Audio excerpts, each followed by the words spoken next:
చిదంబరంలో కదలిక లేకుండా ఉండిపోయేటటువంటి తత్వమున్నటువంటి పరమేశ్వరుడు నటరాజమూర్తిగా వెలిసినాడు. అది ఆర్ధా నక్షత్రంలో వెలిశాడు ఆయన. నటరాజ తత్వము చాలా చిత్రంగా ఉంటుంది. మీరు చూడండి, నటరాజు ఒక చేతిలో ఢమరుకని పట్టుకుంటాడు. ఆ ఢమరుకని కదిపితే దాంట్లోంచి శబ్దం వస్తుంది. అది సృష్టికి ప్రతీక. నవ్వుతూ ఉంటుంది ముఖం, అది స్థితికి ప్రతీక. ఒక చేతిలో అగ్నిహోత్రం ఉంటుంది, అది లయకి ప్రతీక. ఒక పాదం ఈ మాయా అనబడేటటువంటి రాక్షసుణ్ణి తొక్కి పెట్టి ఉంటుంది. ఒక పాదం ఇలా పైకి లేచి ఉంటుంది. అంటే బ్రహ్మమును పొందడానికి ప్రయత్నించు అని చెప్తుంటుంది. సృష్టికర్త, స్థితికర్త, ప్రళయకర్త మూడు తానై మీరు పొందవలసినటువంటి బ్రహ్మమును సూచించేటటువంటి స్థితిని చెప్తారు. కాబట్టి నటరాజమూర్తి పరబ్రహ్మమై ఉన్నారు. ఆ నటరాజస్వామి ఆర్ద్రా నక్షత్రంలో చిదంబరంలో ఆవిర్భవించినటువంటి రోజు ఏది ఉన్నదో అటువంటి రోజున మహానుభావుడైనటువంటి రమణ మహర్షి తిరుచుళి, అంటే దాన్ని శాస్త్రము త్రిశూలపురము అని పిలిచాయి పురాణాలు. త్రిశూలపురము అని పిలవబడినటువంటి ఊరిలో వేయించేసి ఉన్నటువంటి మహానుభావుడు, ఆయన్ని భూమినాథేశ్వరుడు అని పిలుస్తారు. పరమశివుణ్ణి సహాయాంబ అని అమ్మవారికి పేరు. అంతే కదండి, నిజానికి ఆయనే ఈ సమస్త సృష్టికి కారకుడు. ఆయనకి సహాయాంబ అంటే అమ్మవారు మాయాస్వరూపిణి అయి సహకరిస్తుంది. కాబట్టి భూమినాథేశ్వరుడు, సహాయాంబ అనేటటువంటి పేర్లతో వెలిసినటువంటి ఆ తిరుచులి గ్రామంలో సుందరయ్యర్ అనబడేటటువంటి ఒక బ్రాహ్మణుడు, ఆయన పరాశర గోత్రీకుడు, పరమ భక్తి తత్పరత కలిగినటువంటి వాడు. ఆయన భార్య పేరు అళగమ్మ గారు. తమిళంలో అళగమ్మ అంటే సొంపైనది, సొంపు కలిగినది అని అర్థం. సొంపు అంటే అందమునకు మారు పేరు. ఆవిడ చాలా సొంపుగా ఉన్నారండి అంటే చాలా అందంగా ఉన్నారండి అని అర్థం. సుందరము అన్న మాట కూడా అందమనే పేరు. సుందరయ్యర్ అంటే అందం, అళగమ్మ అంటే అందం. ఈ రెండు అందాలు కలిస్తే ఒక కొత్త అందం వచ్చింది. ఆ అందం శుభం. శివుడికి మారు పేరు శుభం, శోభనం, సుందరం. ఈశ్వరుడికి కూడా ఆ మీనాక్షి అమ్మవారి యొక్క భర్తగా ఉన్నటువంటి పరమేశ్వరుడికి సుందరేశ్వరుడు అని పేరు. ఆయన సుందరుడే. కాబట్టి సుందర్ అయ్యర్కి, అళగమ్మ గారికి జన్మించినటువంటి సంతానమే మూడవ సంతానము భగవాన్ రమణ మహర్షి. వారు జన్మించినప్పుడు యథార్థానికి పురుడు పోసినటువంటి ఆవిడ బాధపడిందిట. ఎందుకు బాధపడింది అంటే, ఆడపిల్ల పుడుతుందనుకున్నాను, వరసైనటువంటి వాడు ఒకడు మేనబావ అయ్యేవాడు ఉన్నాడు, ఆడపిల్ల పుట్టలేదు, మగపిల్లాడు పుట్టాడు. మొట్టమొదట పుట్టినటువంటి ఆడపిల్లేమో శరీరాన్ని వదిలిపెట్టేసింది, ఆడపిల్ల కాలేదే అని బాధపడిందిట. ఆవిడికి కళ్ళు లేవు, అంధురాలు ఆవిడ. పురిట్లో సాయం చేశారు బంధువు. ఆ పక్కన పురుడు పోస్తున్నటువంటి పూటకోళ్ళ, ఆ పురుడు పోసేటటువంటి మంత్రసాని అందిట, పుట్టిన పిల్లాడు ఎంత అందంగా ఉన్నాడో తెలుసా, బంగారు రంగులో మిరిసిపోతున్నాడు, నొక్కుల జుత్తు, పట్టు కూర్పులా ఎంత జుత్తుందో తెలుసా. ఈ పిల్లాన్ని కానీ నువ్వు చూడగలిగి ఉంటే ఆడపిల్ల పుట్టలేదన్న మాట అని ఉండేదానివి కావు, అంత అందగాడు పుట్టాడు అందిట. ఆవిడ ఆ వృద్ధురాలు, సరే అంత అందగాడు పుట్టాడు, మగపిల్లవాడు పుట్టాడు అని ఆ సమయంలో సంతోషించింది. ఈ పిల్లవాడే, ఈ మూడవ కాన్పులో జన్మించినటువంటి పిల్లవాడే రమణ మహర్షి. ఆ తర్వాత ఒక కుమారుడు కలిగాడు, ఆయన పేరు నాగసుందరుడు. ఆఖరణ పుట్టినటువంటి అమ్మాయి పేరు అలమేలు. వారికి కులదైవం వెంకటేశ్వరుడు. కాబట్టి పుట్టినటువంటి పిల్లవాడికి ఏ పేరు పెట్టాలి అని ఆలోచన చేశారు. ఆలోచన చేసి వెంకటేశ్వరుడు అన్న పేరు వచ్చేటట్టుగా వెంకటరమణన్ అని పేరు పెట్టారు. అలా వెంకటరమణన్ అని పేరు పెట్టడానికి ఒక కారణం ఉంది. వీళ్ళ ఇంట్లో ఒకానొకప్పుడు ఒక సాధువు వచ్చి వీధిలో నిలబడి భవతి భిక్షాందేహి అన్నాడు. అంటే ఎప్పుడో వాళ్ళ పూర్వం జరిగినటువంటి కథ ఇది. వాళ్ళు అన్నారు, ఏమయ్యా నీకు భిక్ష కావలసి వచ్చిందా, భిక్ష వెయ్యం పొమ్మన్నారు. అంటే ఆయన అన్నాడు గుమ్మం ముందు నిలబడి, నేను భిక్షకి వచ్చి మీ ఇంటి ముందు నిలబడిన పరివ్రాజకుడను ఇంత చులకన చేసి మాట్లాడారు కనుక ప్రతి తరంలో ఒకడు మీ ఇంట్లో సన్యసిస్తాడు అని వెళ్ళిపోయారు.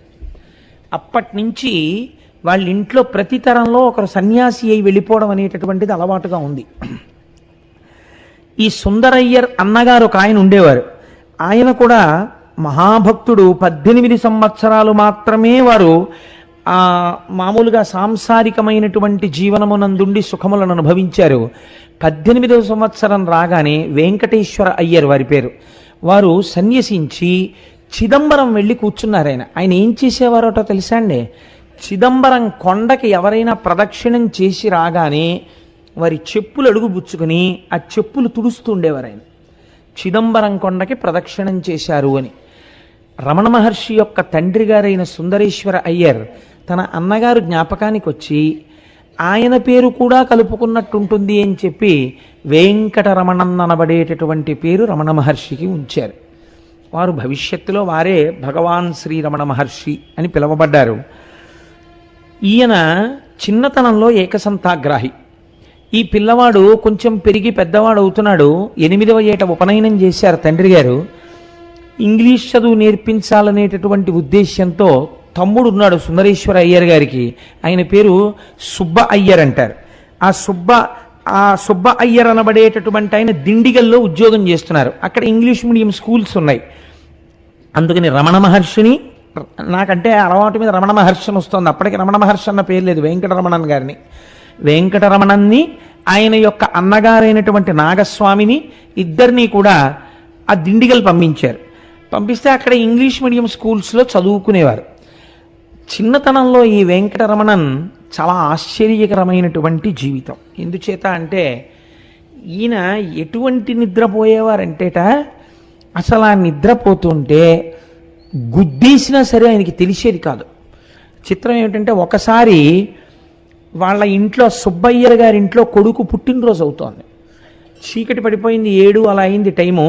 ఒక్కసారి మేము గుళ్ళోకి వెళ్ళి నమస్కారం చేసుకొస్తాం, నువ్వు చదువుకుంటున్నావు కదా చదువుకుంటుండు అని చెప్పి అన్నం పెట్టేసి వాళ్ళ పిన్నమ్మ గారు, బాబాయ్ గారు, వెంకటరమణన్ యొక్క అన్నగారైనటువంటి నాగస్వామి, ఇతర కుటుంబ సభ్యులందరూ పక్కనున్న దేవాలయంలోకి వెళ్ళారు మధురలో.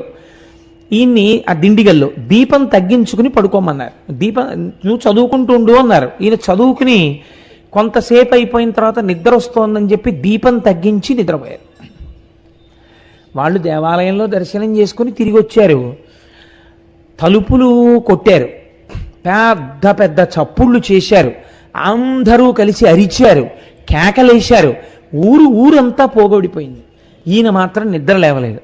ఇప్పుడు లోపల ఉన్న పిల్లవాడికి ఏదో ప్రమాదం జరిగి ఉంటుంది అని ఆలోచించి ఈ అన్నగారైనటువంటి నాగస్వామి గోడ దూకి లోపలికి వెళ్ళాడు.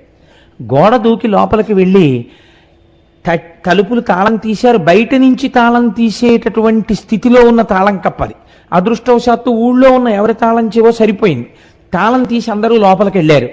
చిత్రం ఏమిటంటే నిద్రపోతున్న వెంకటరమణన్ని ఇంతమంది కలిసి గుద్దేశారు, ఇంతమంది కలిసి పొడిచారు, మీదెక్కి తొక్కారు. ఆయన లేవలేదు. ఆయన తర్వాత ఎప్పుడో లేచారు. లేచి ఏమిటి మీరు ఇంతమంది ఉన్నారు ఇంట్లో అని అడిగారు. అడిగితే ఇంతమంది ఉండడం ఏమిట్రా, ప్రారంధం ఇదేం నిద్ర రా, అసలు ఇంత ముద్దు నిద్ర ఏమిట్రా నీకని అడిగారు. ఆయన చిన్నతనంలో ఆటలాడుకునేటటువంటి రోజుల్లో మంచి క్రీడా ప్రావీణ్యం ఉన్నవారు. అందరూ ఆయన చేతిలో ఓడిపోయేవారట. ఈ ఓడిపోయిన వారు ఆయన మీద కక్ష ఎలా తీర్చుకోవాలి అని ఆయన నిద్రపోతున్నప్పుడు లేపి 2 భుజాల కింద చేతులేసి నడిపించి తీసుకుపోయేవారు. తీసుకుపోయి ఆ వైఘానది ఒడ్డున పడుకోబెట్టి కావలసినంత కుమ్మేసేవారు ఈయన నిద్దట్లో. ఎందుకంటే ఆయన లేచి ఉంటే కొట్టడం కష్టం. అందుకని నిద్రపోతున్నప్పుడు ఆయన్ని కుమ్మేసి వెళ్ళిపోయేవారు. ఆయన హాయిగా అలాగే పడుకుని లేచి వచ్చేసేవారు. అసలు అది చాలా అసాధారణమైనటువంటి నిద్ర. అటువంటి నిద్ర అలవాటు కలిగినటువంటి వ్యక్తి వెంకటరమణన్. ఈయన అప్పుడప్పుడు తర్వాత బాబాయ్ గారికి మధుర వెళ్ళినప్పుడు, మధుర ట్రాన్స్ఫర్ అయింది, ఆ మధురలో చదువుకుంటుండేవారు.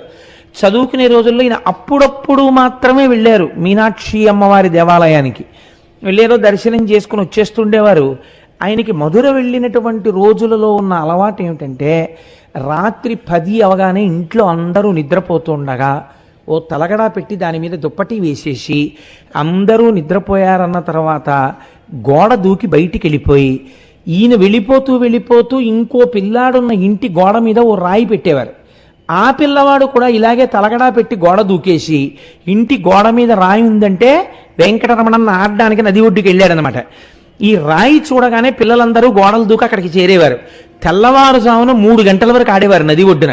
3 గంటలకు వచ్చి గోడలు దూకి మళ్ళీ లోపలికి వెళ్ళి తలగడాలు తీసేసి పడుకుని నిద్రపోయేవారు.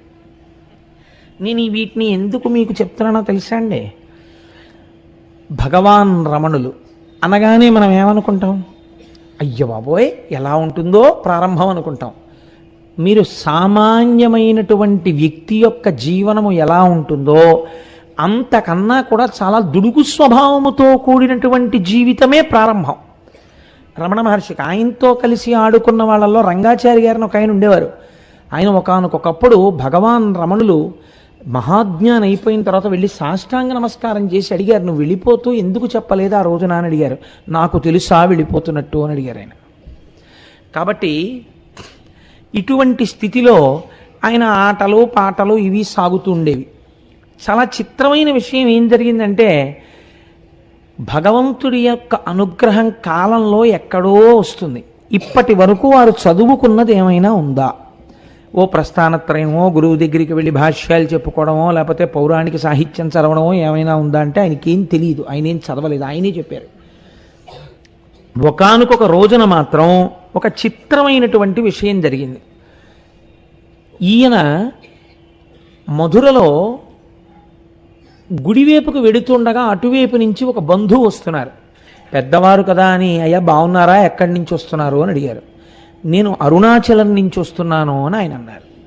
అరుణాచలం నుంచి వస్తున్నాను అన్న మాట వినపడగానే ఈయన ఆగిపోయి, అరుణాచలమా, దీనితో నాకేదో సంబంధం ఉంది అని అనిపించింది ఆయనకి. అరుణాచలం ఎక్కడుంది అని అడిగారు. అరుణాచలం తెలియదా, తిరువణ్ణామలై అంటారు కదా అని ఆయన వెళ్ళిపోయారు. అప్పటి నుంచి వెంకటరమణన్ యందు చిన్న మార్పు రావడం ప్రారంభమైంది. ఈశ్వరుడి పట్ల భక్తి పెరగడం ప్రారంభమైంది. ఇంతలో వాళ్ళ తండ్రి గారు శరీరం వదిలిపెట్టేశారు. వాళ్ళ నాన్నగారు శరీరం వదిలిపెట్టేటప్పటికీ వెంకటరమణన్ యొక్క అన్నగారైనటువంటి నాగస్వామి గారికి 14 ఏళ్ళు, వెంకటరమణన్కి 12 ఏళ్ళు, నాగసుందరం అనబడేటటువంటి తమ్ముడికి 6 ఏళ్ళు, అలమేలు అనబడేటటువంటి ఆడపిల్ల అసలు పారాడుతున్నటువంటి పసిపిల్ల. ఈ నలుగురు ఉండిపోయారు. తండ్రి గారు వెళ్ళిపోయారు. ఆయన కొలువులో 2 రూపాయలకు ఉద్యోగం చేసేవారట నెలకి. కానీ ఆయన మాటకారితనం, మంచితనం, నేర్పరితనంతో ఏమీ చదువుకోకుండా ఆ రోజుల్లో ఇచ్చేవారట. నైపుణ్యాన్ని బట్టి లాయర్ పట్టా పుచ్చుకుని ఆయన కోర్టుల్లో కేసులు వాదించి మహాైశ్వర్యవంతుడై చాలా డబ్బు సంపాదించి తిరుచెలిలో ఈశాన్యం వైపు ఒక స్థలం కొని ఊరికి శ్మశానంగా బహూకరించారు. బహూకరించిన తరువాత బహుశః ఆయనే మొట్టమొదటి శవం అక్కడ. ఎంత చిత్రమో చూడండి. వారు శరీరాన్ని వదిలిపెట్టారు. వదిలిపెడితే పాపం తమ్ముళ్ళు అన్నలు ఆ రోజుల్లో చాలా మంచివాళ్ళు ఉండేవారులా ఉంది. ఈ సుబ్బయ్యర్ గారేమో 2 పిల్లల్ని తనతో చదివించడానికి తీసుకెళ్ళిపోయారు. 2వ తమ్ముడు ఈయన యొక్క భార్యని, ఆ ఆడపిల్లని, వాళ్ళిద్దరి సంక్షేమాన్ని ఆయన చూస్తున్నారు. ఈ అరుణాచలము అన్న మాట వినపడగానే ఈయనలో చిన్న మార్పు ప్రారంభమైంది. ఒక రోజున బాబాయ్ గారు సుబ్బయ్యర్ చదువుకోవడం కోసమని పెరియ పురాణం అడిగి తెచ్చుకున్నారు ఎవరినో. పెరియ పురాణం అంటే శివభక్తుల యొక్క చరిత్రలో 63 మంది నాయనార్ల చరిత్ర ఉంటుంది. ఆ పెరియ పురాణాన్ని సుబ్బయ్యర్ తెచ్చుకుంటే ఇంట్లో పుస్తకం ఉంది కదా అని వెంకటరమణన్ చదవడం మొదలెట్టారు. ఒక్కొక్క భక్తుడి కథ చదువుతూ ఉంటే ఆయన కన్నుల వెంట ఆనంద ప్రవాహములు కారడం మొదలెట్టాయి. ఒక మార్పు వచ్చేసింది. వచ్చేసి ఆయన మధురలో ఉన్నటువంటి మీనాక్షి అమ్మవారి గుడికి వెళ్ళి కొన్ని గంటల పాటు నాయనార్ల విగ్రహం ముందు, అమ్మవారి గుడి ముందు ధ్యానంలో కూర్చుని ఉండిపోయేవారు. మెల్లమెల్లగా ఇంటికి వచ్చేస్తూ ఉండేవారు. పిల్లాళ్ళలో ఏదో మార్పు వస్తోంది అని గమనించారు. రోజు పిన్నికి కూరలు తరిగి పెడుతుండేవారు, నీళ్లు తోడి పెడుతుండేవారు, బోల్డ్ అంత పని చేస్తుండేవారు. ఒకానొక రోజున ఒక ఆశ్చర్యకరమైన సంఘటన జరిగింది. ఈలోగా వెంకటరమణన్ పెద్దవారు అవుతున్నారు. ఆయన అన్నగారైనటువంటి నాగస్వామి గారికి వివాహమైంది. వాళ్ళ అత్తవారి ఇల్లు కూడా మధురయే. అందుకని అన్నగారు వదిన గారి దగ్గరికి ఈయన వెళ్ళారు వెంకటరమణన్. వెడితే ఒకానొక రోజున అందరూ బయటికి వెళ్ళారు, వెంకటరమణన్ ఒక్కరు ఇంట్లో ఉన్నారు. అప్పుడు 17వ సంవత్సరం ఆయనకి. ఇదే ఆయన జీవితాన్ని మార్చేసింది ఈ సంఘటన. కొన్ని సంవత్సరముల పాటు గురు శుశ్రూష చేసి కూడా స్థిరీకరింపబడినటువంటి జ్ఞానం ఎన్ని జన్మల తపస్సు యొక్క ఫలితమో, ఎన్ని జన్మలలో చేసినటువంటి ఆరాధనా ఫలితమో అకస్మాత్తుగా ఈశ్వరుని చేత కృప చేయబడింది. ఆయన మేడ మీద గదిలో ఉన్నారు వెంకటరమణన్, కూర్చున్నారు. మామూలుగా కూర్చుని ఉండగా ఆయనకి ఇంకా ఊపిరి మంద్రం అయిపోయినట్టు, గుండెలు నీరసపడిపోయి కొట్టుకోవడం ఆగిపోతున్నట్టు, శరీరం అంతా శోషించిపోయి ఒంటికి చెమటలు పట్టేస్తున్నట్టు, ఇంకా కొద్ది క్షణాల్లో తాను మృత్యువుని పొందబోతున్నట్టు అనిపించింది. ఉత్తర క్షణంలో ఆయనకు వచ్చిన రెండో ఆలోచన ఏమిటంటే, సరే ఇప్పుడు నేను కిందకెళ్ళి ఎవరినో పిలిచినా ఈ శరీరమునకు మృత్యువే వస్తే ఆగదు, కాబట్టి ఎవరినో పిలవడం కన్నా అసలు మృత్యు అనగానేమీ తెలుసుకుంటాను అనుకుని శరీరం మృత్యువుని పొందడానికి వీలుగా నేల మీద పడుకున్నారు. పడుకుని శరీరంలో మృత్యు వస్తున్నప్పుడు ఏం జరుగుతోంది అన్నదాన్ని సాక్షిగా చూస్తున్నారు. అంటే నేను మృత్యుపాలైపోతున్నానని మనం శరీరాన్ని చూసి బెంగెట్టుకుంటాం. ఆయన మృత్యుపాలవుతున్నటువంటి శరీరాన్ని నేను అన్న అహంస్ఫురణతో సాక్షిగా చూడడం మొదలెట్టారు. మొట్టమొదట జరిగింది ఏమిటంటే, పాదాల దగ్గర నుంచి కాళ్ళన్నీ బిగిసిపోవడం మొదలెట్టాయి. బిగిసిపోయి పెదవులు బాగా ఇలా నొక్కుకుపోయి, కన్నులు అలా మూతలు పడిపోయి, శ్వాస ఆగిపోయి, ఒళ్ళంతా బిగదీసుకుంటున్నట్టుగా అయిపోయి, శరీరం అంతా పనిచేయడం మానేసి ఒక కొయ్యి అయిపోయి పడిపోయింది. నేను మిమ్మల్ని చూస్తున్నట్టు, మీరు నన్ను చూస్తున్నట్టు, మృత్యువుని చూస్తాననుకున్నటువంటి రమణ మహర్షికి సాక్షిగా తానుండగా పడిపోయినటువంటి శరీరాన్ని వారు దర్శనం చేశారు. ఓహో, ఇప్పుడు మృత్యువు శరీరమునకున్నది, ఇది పడిపోయింది, ఇది కొయ్యబారిపోయింది. ఇప్పుడు 10 మంది ఇంట్లోకి వస్తారు, వెంకటరమణన్ మరణించాడు అంటారు అని ఈ శరీరాన్ని శ్మశానానికి తీసుకెడతారు. దీన్ని కాల్చేస్తారు, బూడిద చేస్తారు. కానీ ఏది సాక్షిగా చూస్తోందో అది కాలదు, అది తడవదు, అది ముక్కలు చేయబడదు, అది ఆత్మ, అది సాక్షి, దీనికి మృత్యువు లేదు. కాబట్టి యథార్థ స్వరూపము నేను ఆత్మ, ఇది నా చేత ధరింపబడిన దేహము, కాబట్టి ఇది నేను కాదు. ఆయనకి స్పష్టంగా అర్థమైంది, నేను మీకు చెప్పగలిగానో లేదో. కానీ ఉత్తర క్షణం ఆ శరీరంలో కదలిక వచ్చింది. ఆయన మళ్ళీ లేచి కూర్చున్నారు. కానీ శరీరం నుంచి విడిపోయినప్పుడు ఏ సుఖాన్ని పొందారో, సాక్షిగా ఉన్నప్పుడు ఏ ఆనందాన్ని పొందారో, ఆ ఆనందం కోసమని వెంపర్లాట మొదలైంది. ఇప్పుడు తాను ధ్యానం చెయ్యాలన్న తాపత్రయం ఎక్కువైపోయింది. తను వెంకటరమణన్ కూరలు తరుగు అంటే కూరలు తరిగినా, నీళ్లు తోడినా, నేను వెంకటరమణన్ అనుకుని శరీరం వంక చూసుకున్నా ఒంట్లో మంటలు పుట్టినట్టు అనిపించేది. కాబట్టి ఎప్పటికప్పుడు అవకాశం దొరికితే యంత్రం తిరిగినట్టుగా తిరుగుతుండేవారు, ఏమీ మాట్లాడేవారు కాదు. అవకాశం దొరికితే కూర్చుండిపోయి అంతర్ముఖులైపోయి తాను సాక్షిగా ఉంటూ అన్నీ చూస్తుండేవారు. ఇది అలవాటు పడిపోయింది. ఇది అలవాటు పడిపోతే ఒకరోజు మెల్లిమెల్లిగా ఈయన మీద దాడి ప్రారంభమైంది. చదువు మానేశాడు, సంధ్య మానేశాడు, ఓ పుస్తకం ముట్టుకోవడం మానేశాడు. పూర్వంలా ఉత్సాహం లేదు, ఆటలు లేవు, పాటలు లేవు, ఏమీ లేదు. ఎప్పుడు ఏమిటో ఇలా కూర్చుంటాడు. ఎలా ఉండవలసిన వాళ్ళు అలా ఉండాలి, అంటే పిల్లాడంటే చదువుకోవాలి, అంతేగాని ఈ అంతర్ముఖుడైపోయినట్టుగా కూర్చోవడం ఏమిటి అని ఇంట్లో వాళ్ళందరూ దూషిస్తూ ఉండేవారు. ఇలాంటి వాళ్ళకి ఇళ్ళెందుకు, వాకిళ్ళెందుకు, ఎక్కడికో పోయి ముక్కు మూసుకుని తపస్సు చేసుకోవాలి, అరణ్యాలకు పోవాలి అంటుండేవారు. ఆయన అన్నీ సహిస్తూ ఉండేవారు, ధ్యానం చేస్తూ ఉండేవారు. ఒక రోజున అన్నగారు మేడ మీద తిరుగుతున్నారు. ఈయన ఒక పుస్తకాన్ని తీసుకుని ఎదురుగుండా కూర్చుని చదువుదామని పుస్తకం విప్పి ఇలా చూశారు. అక్షరాలు కనపడుతున్నాయి కానీ శరీరంలో మంటలు వస్తున్నాయి. ఆయన వెంటనే పద్మాసనం వేసుకుని ధ్యానం చేసుకోవడం మొదలెట్టారు. ఇది అన్నగారు గమనించారు. నేను ఇతపూర్వమే నీకు చెప్పి ఉన్నాను, ఇంత చెప్పినా కూడా నీలో ఏ మార్పు కనపట్లేదు, ఇలా చేసేవాడికి ఇల్లెందుకు అని అడిగారు. అంతే, అంతకుముందు అనలేదా అండి? ఒక మార్పుకి ఏది కారణమవుతుందో మీరు చెప్పలేరు. ఇలా చేసేవాడికి ఇల్లెందుకు? ఈ మాట వినపడగానే ఆయన అనుకున్నారు, నిజమే, నేను ఇమడలేను, వాళ్ళకి సుఖం లేదు, నేను కోరుకుంటున్నది ఏది కోరుకుంటున్నానో దాన్ని నా తండ్రి అయిన అరుణాచలేశ్వరుడి సన్నిధానంలో పొందాలి నేను, కాబట్టి నేను నా తండ్రి దగ్గరికి వెళ్ళిపోతాను అనుకున్నారు. అంతే, పుస్తకం మూసి లేచి నిలబడ్డారు. లేచి నిలబడితే అన్నగారు అన్నారు, ఎక్కడికి వెడుతున్నావు అన్నారు. ఇప్పుడు 12 అయింది, మాకు ఇవాళ విద్యుత్ శక్తి మీద ఒక స్పెషల్ క్లాస్ ఉంది స్కూల్లో, దానికి వెడుతున్నాను అన్నారు. అంటే అబద్ధమే చెప్పారు ఆయన. ఆయన చెప్పారు, ఆయనే స్వయంగా చెప్పుకున్నారు. అంటే అన్నగారు అన్నారు, కింద పెట్టెలో 5 రూపాయలు ఉన్నాయి, నువ్వు ఆ 5 రూపాయలు తీసుకుని మీ పిన్ని మీ వదిన అన్నం పెడుతుంది తినేసి నా కాలేజీ ఫీజు నీ స్కూల్కి దగ్గర కాబట్టి ఆ 5 రూపాయలు ఫీజు కట్టేయి అన్నారు. ఓహో, ఈశ్వరుడు నేను తిరువణ్ణామలై చేరడానికి కావలసిన డబ్బుని కూడా ఏర్పాటు చేశాడు అనుకున్నారు. అనుకుని కిందకి దిగారు, వదిన గారు అన్నం పెట్టారు, కడుపు నిండా అన్నం తినేశారు. అదే రమణులు ఇంట చేసిన ఆఖరి భోజనం. ఇంట్లో వాళ్ళకి తెలియదు అదే ఆఖరి భోజనం అని. పెట్టె దగ్గరికి వెళ్ళారు, 5 రూపాయలు తీసుకున్నారు, ఒక కాగితం తీసి ఉత్తరం రాశారు. ఇది మీరు జాగ్రత్తగా గమనించండి, ఎంత మార్పు వచ్చిందో. 17వ ఏట ఇది ఇంకా శరీరం పడిపోయే వరకు ఇంతే. ఇది తన తండ్రిని వెతుకుకొనుటకు బయలుదేరుచున్నది.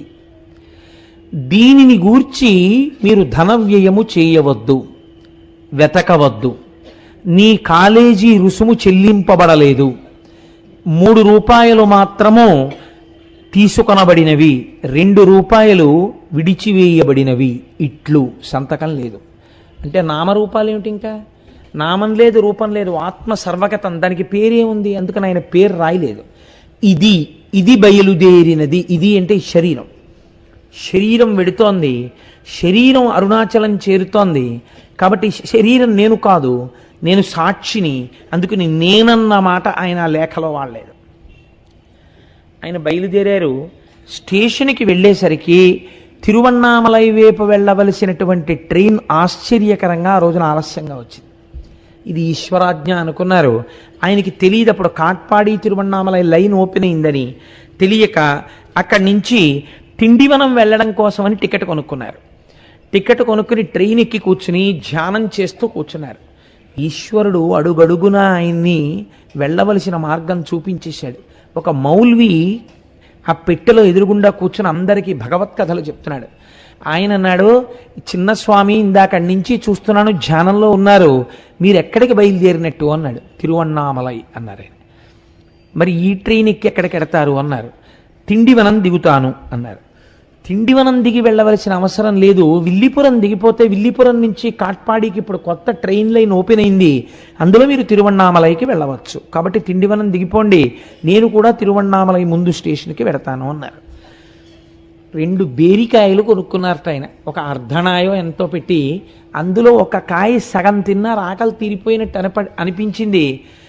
ఒక వ్యాఖ్యానంలో అయితే రాశారు, 3 పూటలా అన్నం తిని చిరుతిళ్ళు తినే వ్యక్తికి ఆ ధ్యానంలోకి వెళ్ళిపోయిన తర్వాత కేవలముగా ఒక బేరికాయలో సగం తింటే ఆకలి తీరిపోయి ఆయన విల్లిపురంలో దిగిపోయారు. మరునాడు తెల్లవారుజామున తప్ప ట్రైన్ లేదు. ధ్యానమగ్నుడై కూర్చున్నారు. తెల్లవారింది, రైలు వచ్చింది. ఆ రైలు ఎక్కారు. రైల్లో పూర్తిగా టికెట్ కొనుక్కోవడానికి కావలసినంత డబ్బు లేదు, 3 రూపాయలే కదా ఆయన తెచ్చుకున్నారు. అందుకని మాంబలం పట్టు అనబడేటటువంటి స్టేషన్లో దిగిపోయి అక్కడి నుంచి తిరువణ్ణామలైకి నడిచి వెళ్ళిపోదామని చెప్పి కొన్ని కిలోమీటర్ల దూరం నడిచారు. నడిచి నల్లూరు అనబడేటటువంటి ఊరు చేరుకున్నారు. అక్కడే జ్ఞాన సంబంధర్కి కొండ మీద ఉన్నటువంటి పరమేశ్వరుడు జ్యోతి రూపంలో సాక్షాత్కరించాడు. ఆ గుళ్ళోకి వెళ్ళి చీకట్లో కూర్చుని ధ్యానం చేస్తున్నారు. వారికి అక్కడ జ్యోతి దర్శనమైంది.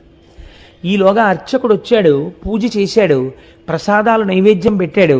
పెట్టిన తరువాత ఈయన నాకు ఆకలిగా ఉంది, కొద్దిగా ప్రసాదం పెడతారా అని అడిగాడు.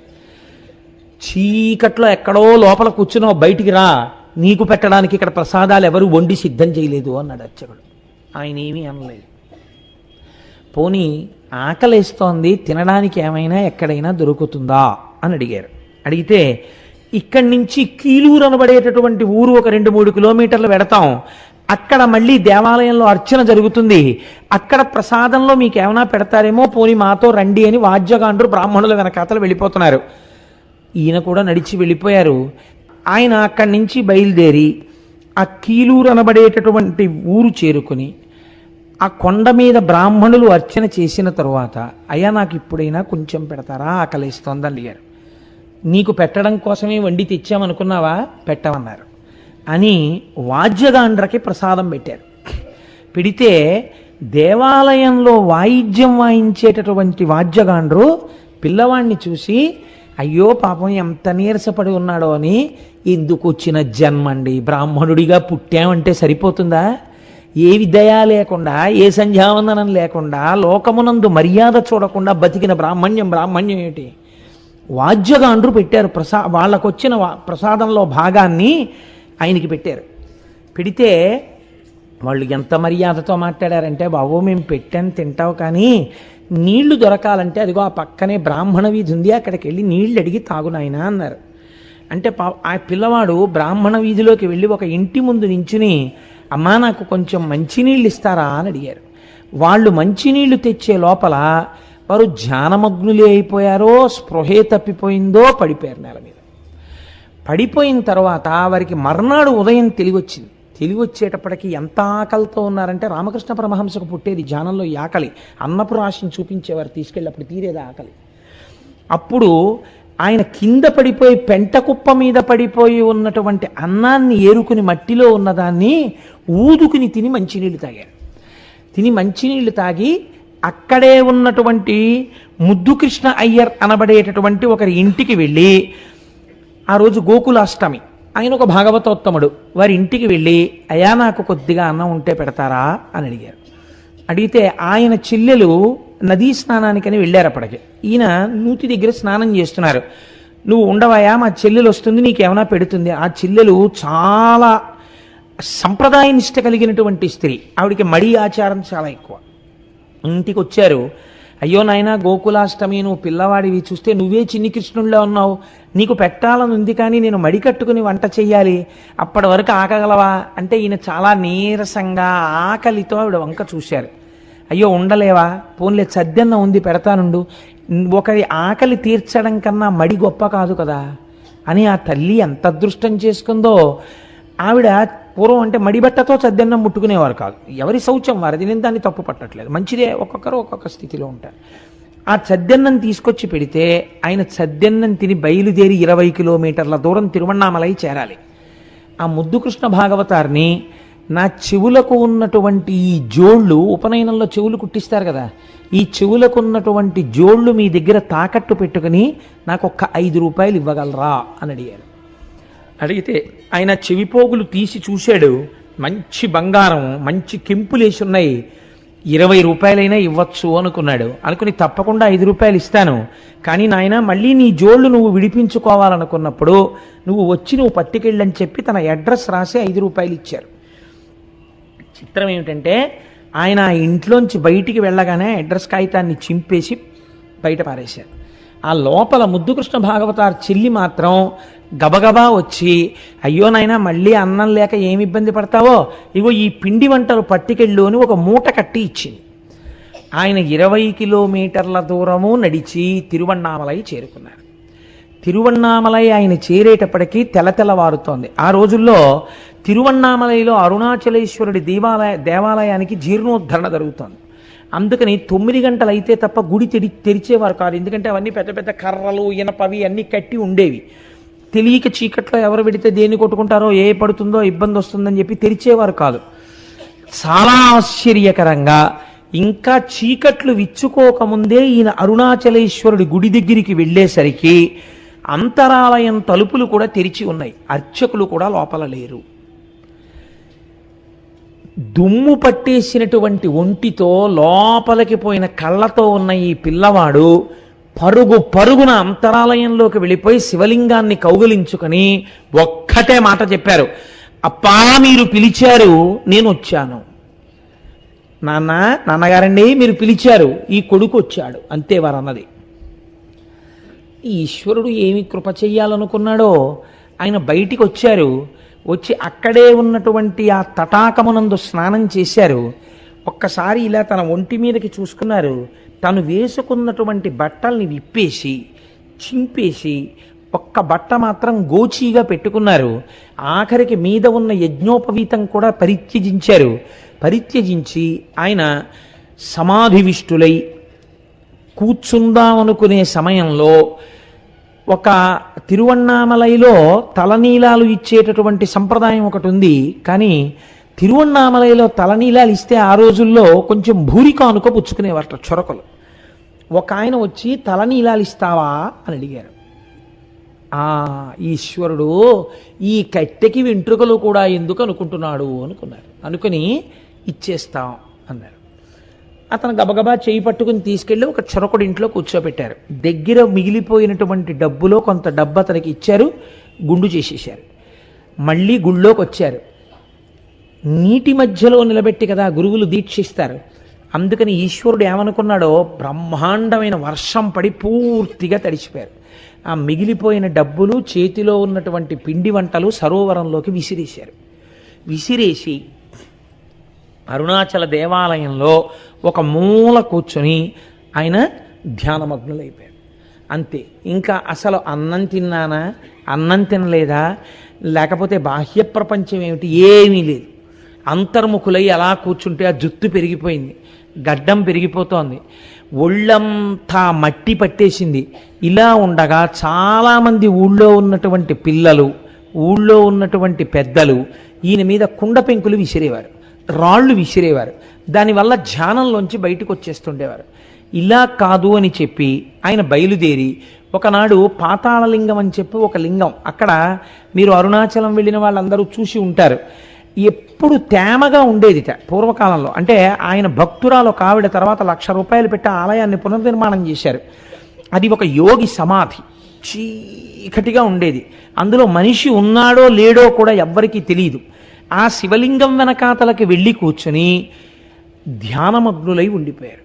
ఉండిపోతే ఆయన అలా కూర్చుని ఉండగా ఈ తొడల కింద మెల్లిగా చమాయింపు ఉందేమో పురుగులు జిర్రులు అవి చేరి కరిచేస్తుండేవి. కరుస్తుంటే నెత్తురు కారిపోతుండేది. నెత్తురు కారిపోతుంటే మనుష్యుల నెత్తురు తాగి కొరికేటటువంటి లక్షణం ఉన్న పెద్ద పెద్ద చీమలు తొడల కింద చేరి ఆ నెత్తురు చప్పరిస్తూ ఆయన తొడలు కొరికేస్తుండేవి. అలాగే అట్టలు కట్టేసి తొడలన్నీ కొరుక్కుపోయి ఏమీ తెలియకుండా సమాధిమగ్నులై ఉండేవారు. పెట్టుకున్నటువంటి గోచి కూడా శుభ్రంగా శిథిలం అయిపోయింది. ఒక ఆవిడ ఎందుకో ఒకానొక రోజున తొంగి చూసింది లోపలికి, ఉలిక్కి పడింది. తేజస్సుతో ఒక పిల్లవాడు తపస్సులో ఉన్నాడు. ఆవిడికి భయం వేసి కదపడానికి వెళ్ళి ఆయన దగ్గర బట్టలు పెట్టి ఇవి కట్టుకుంటారన్న ఉద్దేశ్యంతో ఒక తువ్వాలు ఒక పంచ అవి పెట్టి ఆవిడ వెళ్ళిపోయింది. తన శరీరం గురించే తనకి ఎరుక లేనటువంటి వ్యక్తికి ఆవిడ పట్టుకొచ్చి పెట్టినటువంటి బట్ట ఎలా తెలుస్తుంది? ఆయన అలాగే సమాధిమగ్నులై ఉన్నారు. శేషాద్రి స్వామి కనిపెట్టారు. కనిపెట్టి ఒక రోజున శేషాద్రి స్వామి కూడా బ్రహ్మజ్ఞాని, కంచికామకోటి కంచిలో ఉన్నటువంటి అమ్మవారి అనుగ్రహం పొందినవారు. ఆయన వెడుతున్న పిల్లలు వెనకాతలపడి రాళ్ళు విసురుతుండేవారు. ఆయన ఒకనాడు పాతాళలింగం దగ్గర ఉన్న పిల్లవాడి కోసమని వెడుతుంటే వెనకపడి పిల్లలు ఆయన రాళ్లతో కొడుతున్నారు. కొడుతుంటే శేషాద్రి స్వామి లోపలికెళ్ళి అక్కడ ఉన్న వాళ్ళని నలుగురిని పిలిచి, ఒక బ్రాహ్మణ స్వామి ఇందులో ఉన్నాడు, ఆ పిల్లవాడిని ఎత్తి పైకి తీసుకురండి, ప్రాణత్యాగం అయిపోతుందో ఏమిటో, తొడలన్నీ కొరికేసి ఆ పిల్లాడికి ఏం చెప్పారు. ఆయన ఒక బ్రహ్మజ్ఞాని కాబట్టి గుర్తుపట్టారు. అప్పుడు ఒక నలుగురు వచ్చి ఈయన్ని కదిపారు. కదిపితే ఈయన కదలలేదు. ఈయన ధ్యానమగ్నుడై అలాగే ఉండిపోయారు. ఉండిపోతే ఈయన్ని అలాగే ఎత్తి తీసుకొచ్చారు. తీసుకొచ్చేటప్పటికీ మీరు నిజంగా కొన్ని వ్యాఖ్యానాలు చూస్తుంటే ఒళ్ళు జలధరిస్తుందండి. ఆయన్ని ఎత్తి తీసుకొస్తున్నప్పుడు ఈ కిందంతా నెత్తుటి అట్టలు పురుగులు తింటూ అలా తీసుకొచ్చి కూర్చోబెట్టారు.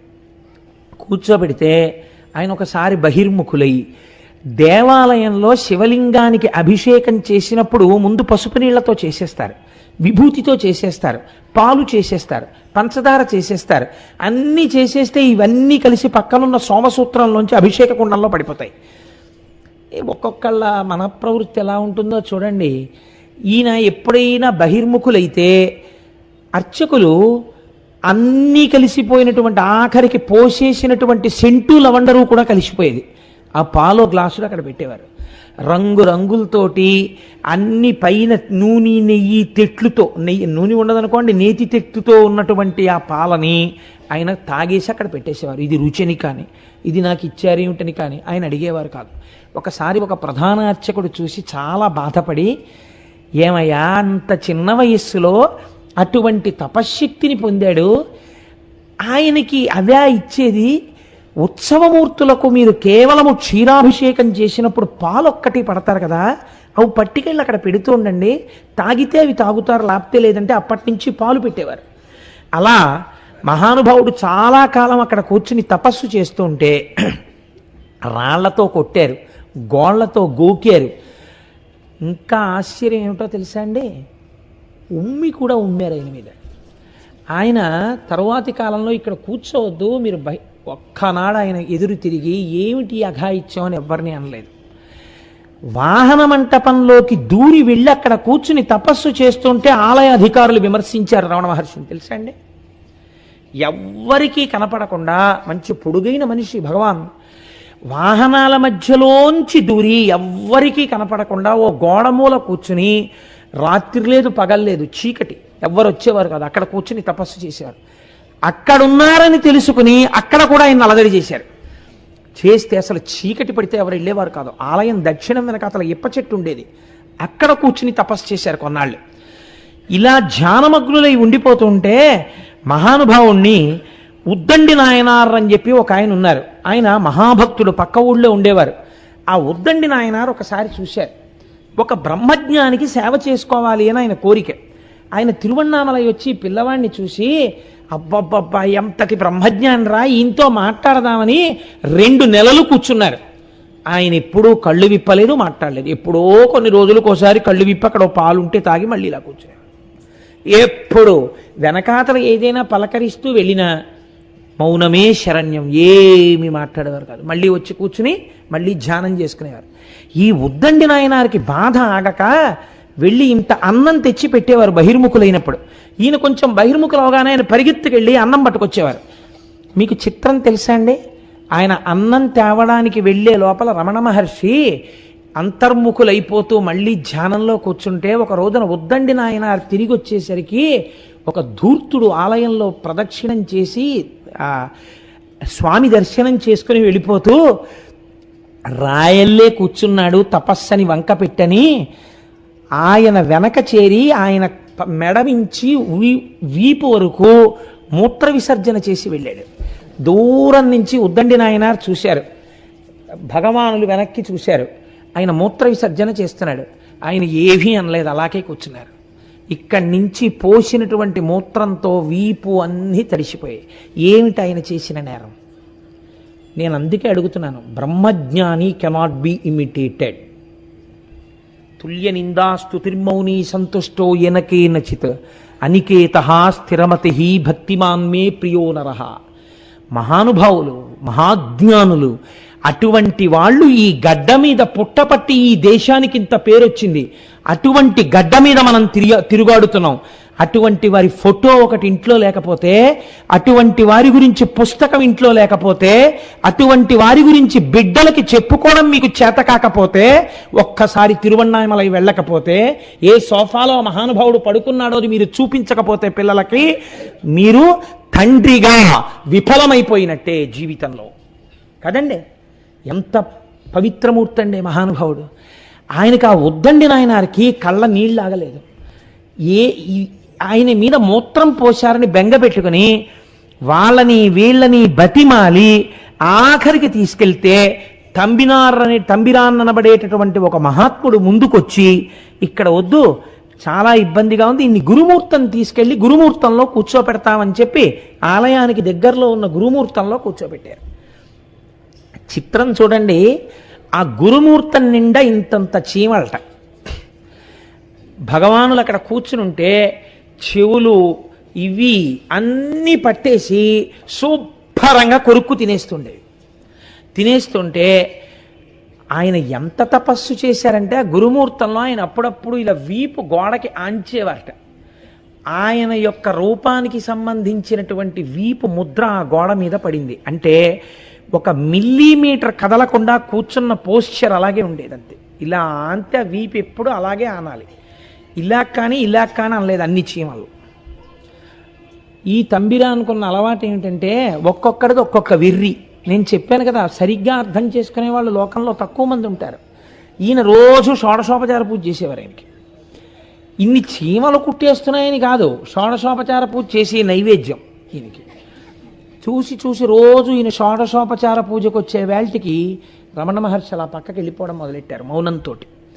ఇలా చాలా కాలం గడిచిన తరువాత అబ్బో ఎన్ని కష్టాలు పడ్డారో. కష్టమని నేను అనలేను, ఎందుకంటే జ్ఞానికి కష్టం ఉన్నదా అంటే జ్ఞాని శరీరమునకు కష్టం ఉన్నది, కానీ జ్ఞానికి లేదు. సాక్షి, శరీరానికి సాక్షి అంతే.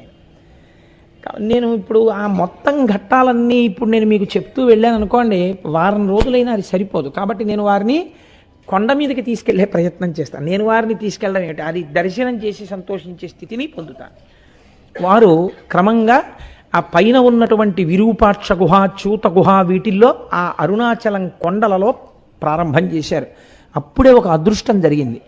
గణపతి దేవాలయంలో తిరువన్నామలైలో ఒక మహానుభావుడు ప్రతిరోజు కూడా పళనిస్వామి అనబడేటటువంటి వ్యక్తి గణపతి సేవ చేస్తుండేవాడు.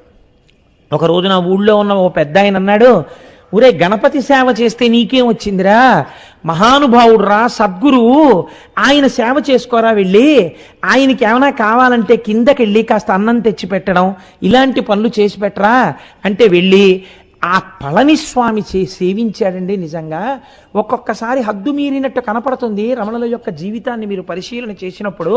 కానీ నిజంగా మరి అంత ఆశ్రయించి ఉన్నవాడి ఆనందం దుఃఖం వేరుగా ఉంటాయి. ఎంత సేవించాడో ఆ పళనిస్వామి. ఆ పైన ఉన్నటువంటి విరూపాక్ష గుహలో ఉండేవారు. ఆ విరూపాక్ష గుహలో ఉంటే ఆయన సంతోషంగా ఉన్నారని మీరు అనుకుంటున్నారా? సంతోషం ఇన్ ది సెన్స్ ఆయన ఎప్పుడు సంతోషమే, రాశీభూతమైన ఆనందమే. అక్కడ జటాస్వామి అని ఒక ఆయన ఉండేవాడు.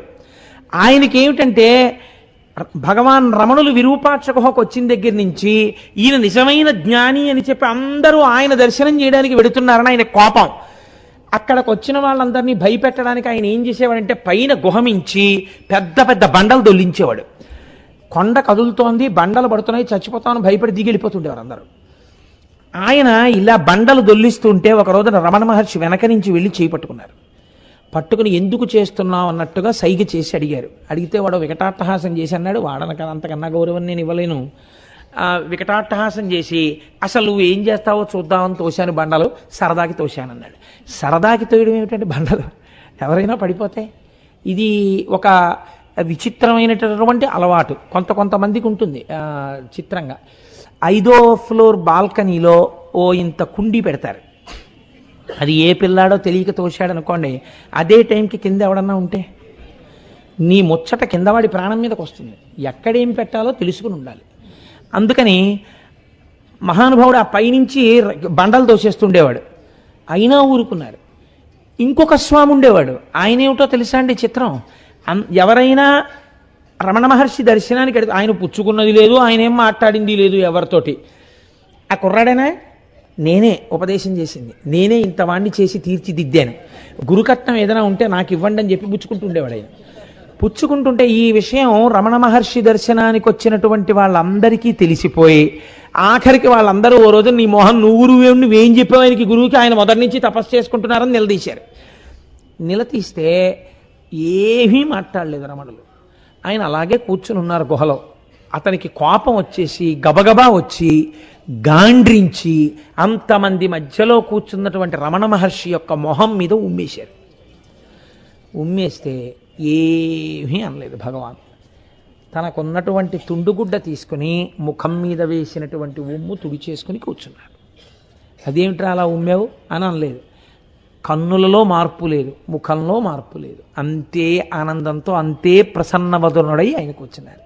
ఈ స్వామికి ఏమైందో తెలుసా అండి, కిందకెళ్ళి రైలు ఎక్కాడు ఆయన. కోపం వచ్చి నేను వదిలేస్తున్నాను తిరువన్నామలై, మీ బతుకు ఏమైపోతుందో చూడండి, నేను వెళ్ళిపోగానే తిరువన్నామలై ఎలా ఉంటుందో అని.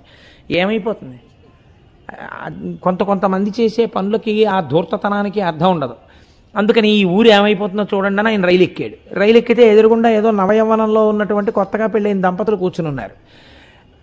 నేను స్వామిని అన్న అహంకారం, అందుకని చెప్పేసి ఆ పిల్లాడికి ఏదో పని చెప్పాడు ఈయన. చెప్తే అతను ఏదో కొత్తగా పెళ్ళయింది, పెళ్ళంతో సరదాగా ముచ్చట్లలో ఉన్నాడు. అతను లేవలేదు, వెళ్ళలేదు. వెళ్ళకపోతే ఏమిటి ఆ పడుచు పెళ్ళంతో నీకు ముచ్చట్లు, పిచ్చి పిచ్చి వేసలేస్తున్నావు, ఎవరు అనుకున్నావు తెలుసా నేను అన్నాడు. ఏంట్రా ఇంత అక్కడి నుంచి చూస్తున్నాను, ఎవరిని అనుకుంటున్నావు, ఏంటి అస్తమానం ఏంటి పడుచు పెళ్ళంతో కూర్చున్నాడు, నువ్వు అలా కూర్చుంటే కూర్చో, నన్ను అంటే ఏంటని చెప్పి బూటు తీసి ఇక్కడి నుంచి ఇక్కడ వరకు కొట్టాడు ఆ కుర్రాడు. ఎందుకు కొట్టాడు? పైన ఉమ్మేసి వచ్చాడు ఆయన. ఈశ్వరుడు లేడండి.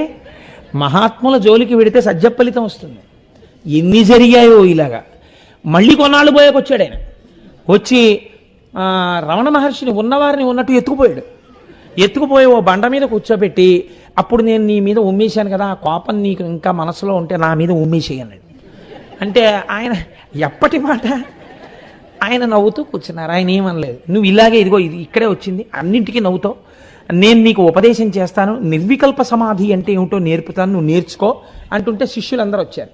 వస్తే మీకు ఇక్కడ పని లేదు, పెద్ద మనుషులు మాట్లాడుకుంటున్నాం, మీరు వెళ్ళిపోండి అని, నువ్వు నిర్వికల్ప సమాధి, నీకు మంత్రోపదేశం చేస్తాను అది ఇది అంటే ఆయన వద్దనేవారు కాదు.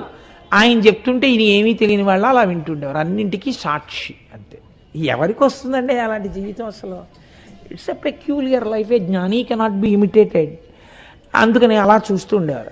ఆఖరికి ఆయనకి కోపం వచ్చి, నేను చెప్పింది వింటున్నావో తెలియదు, వింటలేదో తెలియదు, ఆయనతో గొడవపడ్డాడు. మళ్ళీ గొడవపడితే నలుగురు అందరూ శిష్యులందరూ వచ్చి, నువ్వు మామూలుగా వెళ్ళవి, ఈసారి నిన్ను చావగొట్టేస్తామని కర్రలు ఎత్తితే ఇంక నేను వెళ్ళిపోతున్నాను ఈ ఊరు నుంచి, నేను వెళ్ళిపోయాక ఏమవుతుందో చూడండి అని మళ్ళీ శాపాలు ఎట్టి వెళ్ళిపోయాడు. ఇంకా వెళ్ళిపోవడం ఆయన మళ్ళీ రాలేదు. ఆయన ఏమైపోయాడో తెలియదు. తిరువన్నామలై అలాగే ఉంది. కాబట్టి మహానుభావుడు ఇలాగే ఆయన గుహలో కూర్చునుండగా వస్తుండేవారు, విడుతుండేవారు. అయితే మీకు నేను ప్రధానమైనటువంటి ఘట్టములను మాత్రమే కదా విజ్ఞాపన చెయ్యగలను ఒక్కరోజు ఉపన్యాసంలో. ఒకసారి కావ్యకంఠ గణపతి ముని, నిన్నటి రోజున మీకు చెప్పాను, ఆయన రథం మీద చెయ్యేస్తే రథం కదిలిందని. వారికి రథం కదిలిన తర్వాత వారికి వెళ్ళి కూర్చుంటే, నాకు అసలు బ్రహ్మమును గురించి చెప్పేవాడెవడు అని ఒక అనుమానం వచ్చింది. కొండ మీద ఉన్న బ్రాహ్మణ స్వామిని అడగాలి అనుకున్నారు. అప్పటికి ఆయన ఇల్లు బయలుదేరిన తర్వాత ముద్దు కృష్ణ భాగవతుల ఇంట్లో చెవులకున్నటువంటి జోళ్లు తాకట్టు పెట్టినప్పుడు మాట్లాడడమే. ఆ తర్వాత కొన్ని సంవత్సరముల పాటు ఇంకా ఆయన మాట్లాడలేదు. ఆయన స్వరపేటికి సంబంధించినటువంటి నాళములు కూడా ఇంచుమించు మూసుకుపోయి, ఈ స్థితిలో ఉండగా ఈయన గబగబా కొండెక్కారు. కొండెక్కితే పళనిస్వామి ఎవరిని పడితే వాళ్ళని లోపలికి రానిచ్చేవాడు కాదు. గుహకు తడికి ఉండేది, ఆ తడికి తాళం వేసి వెళ్ళేవాడు ఆయన. ఆయన శరీర శోధనకు వెళ్ళవలసి వచ్చింది, ఏదో కాలకృత్యాలు తీర్చుకోవడానికి. ఆ రోజున ఎందుకో ఆయన తాళం వెయ్యకుండా దడి గేటు తీసి వెళ్ళిపోయాడు. వెళ్ళిపోతే వస్తూనే కావ్యకంఠ గణపతి ముని లోపలికి వెళ్ళారు. ఆయన అదృష్టవశాత్తు గుహలో తపస్సులో లేరు రమణులు. ఆయన బయట కూర్చుని ఓ బండ మీద కూర్చుని ఉన్నారు. ఈయన వెడుతూనే కుడి చేత్తో కుడిపాదాన్ని, ఎడం చేత్తో ఎడం పాదాన్ని గట్టిగా పట్టుకుని, అయ్యా నన్ను కావ్యకంఠ గణపతి అంటారు. నేను ఎన్నిటినో చదువుకున్నాను, పండితుడు అనిపించుకున్నాను, ఎన్నో మంత్రములను ఉపదేశం పొందాను, ఎంతో తపస్సు చేశాను, కానీ బ్రహ్మమును దర్శించుట ఎట్లు అన్నది నాకు తెలియలేదు. మీరు నాకు ఉపదేశం చేస్తారు అనే ఆశతో వచ్చాను, కరుణించి నాకు ఉపదేశం చేస్తారా అని అడిగారు. ఎప్పుడూ నోరు విప్పనటువంటి వెంకటరమణులు ఆనాడు నోరు విప్పడం కోసమని ప్రయత్నం చేశారు, కానీ నోట మాట రాలేదు. నోట మాట రాకపోతే కంఠం రుద్ధమై ఉన్నది. చాలాసేపు అన్న తర్వాత ఒక మాట అన్నారు, నీవు మంత్రమును చేస్తున్నప్పుడు శబ్దము ఎక్కడ పుట్టుచున్నదో ఆ మూలస్థానమును అన్వేషించు, అది నిజమైన తపస్సు. నీకు బ్రహ్మమును తెలుసుకోవాలన్న కోరిక పుట్టిన మనస్సు యొక్క మూలస్థానం ఎక్కడున్నదో దానిని అన్వేషించు, అది బ్రహ్మమున్న స్థానము, అదే బ్రహ్మము, అదే దానిని గుర్తెరుగుటకు సాధనము. ఈ మాట చెప్పి కాసేపు ఈ విరూపాక్ష గుహలో కూర్చుని తపస్సు చేస్తావా అని అడిగారు. అయ్య బాబోయ్, ఇంత అదృష్టమా అని ఆయన లోపల కూర్చుని 1 గంట సేపు వెంటనే రమణుల ఎదురుగుండా కూర్చుని ధ్యానం చేశారు. అందుకోలేకపోయానని ఆయనే చెప్పారు, ఆత్మస్థానం వరకు నేను వెళ్ళలేకపోయానని, కానీ అపారమైన శాంతిని పొందానని చెప్పారు. ఇంకా కానీ అసలు మనసులో ఆనందం ఏమిటి, ఇన్నాళ్ళకి రమణులు మొదట మాట్లాడింది నాతోటే, ఇది ఊళ్ళో చెప్పాలి. గబగబా కొండ కిందకి వెళ్ళిపోయి ఈ పళనిస్వామి వాళ్ళును ఇన్నాళ్ళకి వెంకటరమణన్ మాట్లాడారు, ఎవరు రథం తోశారో ఆయనతోనే మాట్లాడారు అనేటప్పటికీ తిరువన్నామలై అంతా కొండెక్కేసింది. ఎక్కేసేటప్పటికి అప్పుడు కావ్యకంఠ గణపతి ముని ఆయనకి పేరు పెట్టారు. ఇప్పటి వరకు మీరు ఈయనని వెంకటరమణన్నని పిలుస్తున్నారు. పూర్వాశ్రమనామం ఓసారి పలక మీద రాసి చూపించారు కనుక ఇక నుంచి వీరిని భగవాన్ అని ఎందుకనవలే? బ్రహ్మవిత్ బ్రహ్మైవ భవతి. ఎవరు బ్రహ్మమును తెలుసుకున్నాడో వాడు బ్రహ్మమగుచున్నాడు. కాబట్టి భగవాన్ రమణ మన అందరికీ కూడా ఆనందదాయకమైన స్థితిని ప్రసాదించగలిగిన వారు మహర్షి. భగవాన్ రమణ మహర్షి అని పిలవండి అని ఆయన పేరు పెట్టారు కావ్యకంఠ గణపతి ముని. ఆ పేరే ఈనాటికి లోకంలో భగవాన్ శ్రీ రమణ మహర్షి అని వాడుకలో ఉంది. అప్పుడే రమణ మహర్షి కూడా కావ్యకంఠ గణపతి మునిని నాయనా అని పిలిచారు. నాయనా అని దాక్షిణాత్యులు పిలుస్తూ ఉంటారు. ఆ పిలవడంలో ఒక విచిత్రం ఉంది. గణపతిని దక్షిణ దేశంలో నాయనా అని పిలుస్తారు, కానీ శరీరముతో ఉన్న వాళ్ళని మాత్రం వాళ్ళు నాయనా అని పిలవరట. కానీ ఒక్క గణపతి అనుగ్రహం చేత పుట్టినటువంటి వారు ఖచ్చితంగా గణపతి స్వరూపులే అని నాయనా అని పిలిచారు. అప్పటి నుంచి కావ్యకంఠ గణపతి ముని పేరు నాయనగా లోకంలో విస్మృతి చెందింది. ఉపదేశ సారము మొదలైనటువంటివి తమిళ భాషలో రచించిన తర్వాత కావ్యకంఠ గణపతి ముని యొక్క సంస్కృత ప్రౌఢిమ తెలుసున్నవారు కనుక రమణులు వారికి పంపించేవారు. చూతగుహలో ఉంటే పంపించి, అయ్యా మీరు దీన్ని సంస్కృత భాషలో వ్రాయండి అంటే పండితులకు చూపించి ఇంతటి శ్లోకం మనం ఎప్పుడైనా రాశామా అని ఉపదేశ సారాన్నంతటినీ సంస్కృతంలోకి తర్జుమా చేశారు కావ్యకంఠ గణపతి ముని. కనుక వాళ్ళిద్దరిది అదొక విచిత్రమైన జీవితం అండి. ఒక్కొక్కసారి మహాత్ముల జీవితాలు చాలా విచిత్రంగా ఉంటాయి. ఒక చిత్రం ఏమిటంటే, ఒకసారి స్కందాశ్రమంలో మొక్కలు పెడుతున్నారు, విత్తనాలు నాటుతూ ఆ రమణ మహర్షితో ఒక విత్తనం వేయిద్దామని చెప్పి చాలా చక్కగా కుదురు కట్టి ఆయన చేతికి కొన్ని విత్తనాలు ఇచ్చి మీరు కూడా వెయ్యండి అన్నారు. అంటే రమణులు అన్నారు, నేను నా చేత్తో ముట్టుకున్న విత్తనాలు మొలకెత్తవు అన్నారు. అదేమిటి అలా అంటారు, ఎందుకు మొలకెత్తవు, వెయ్యండి అని చెప్పి ఆ విత్తనాలు వేయించి నీళ్లు పెట్టారు. ఆయన వేసినవి అని బాగా గుర్తెట్టుకున్నారు. ఒక్క మొక్క అందులోంచి రాలేదు. నన్ను ఆశ్రయించిన వారికి ఇక పునర్జన్మ ఉండదు, మొలకెత్తడం ఉండదు. ఇక్కడితో జ్ఞానాగ్ని దగ్ధ కర్మాణం. అది విత్తనమే కావచ్చు, ఒకసారి నేను పట్టుకున్నా వాళ్ళు నన్ను పట్టుకున్నా దాని ఫలితం అంతే. కాబట్టి మొలకలెత్తవు అని చెప్పారు. ఎంత చిత్రమో చూసారా? ఒక్కొక్కసారి వారి స్వరూపం బహిర్గతం అవుతుండేది.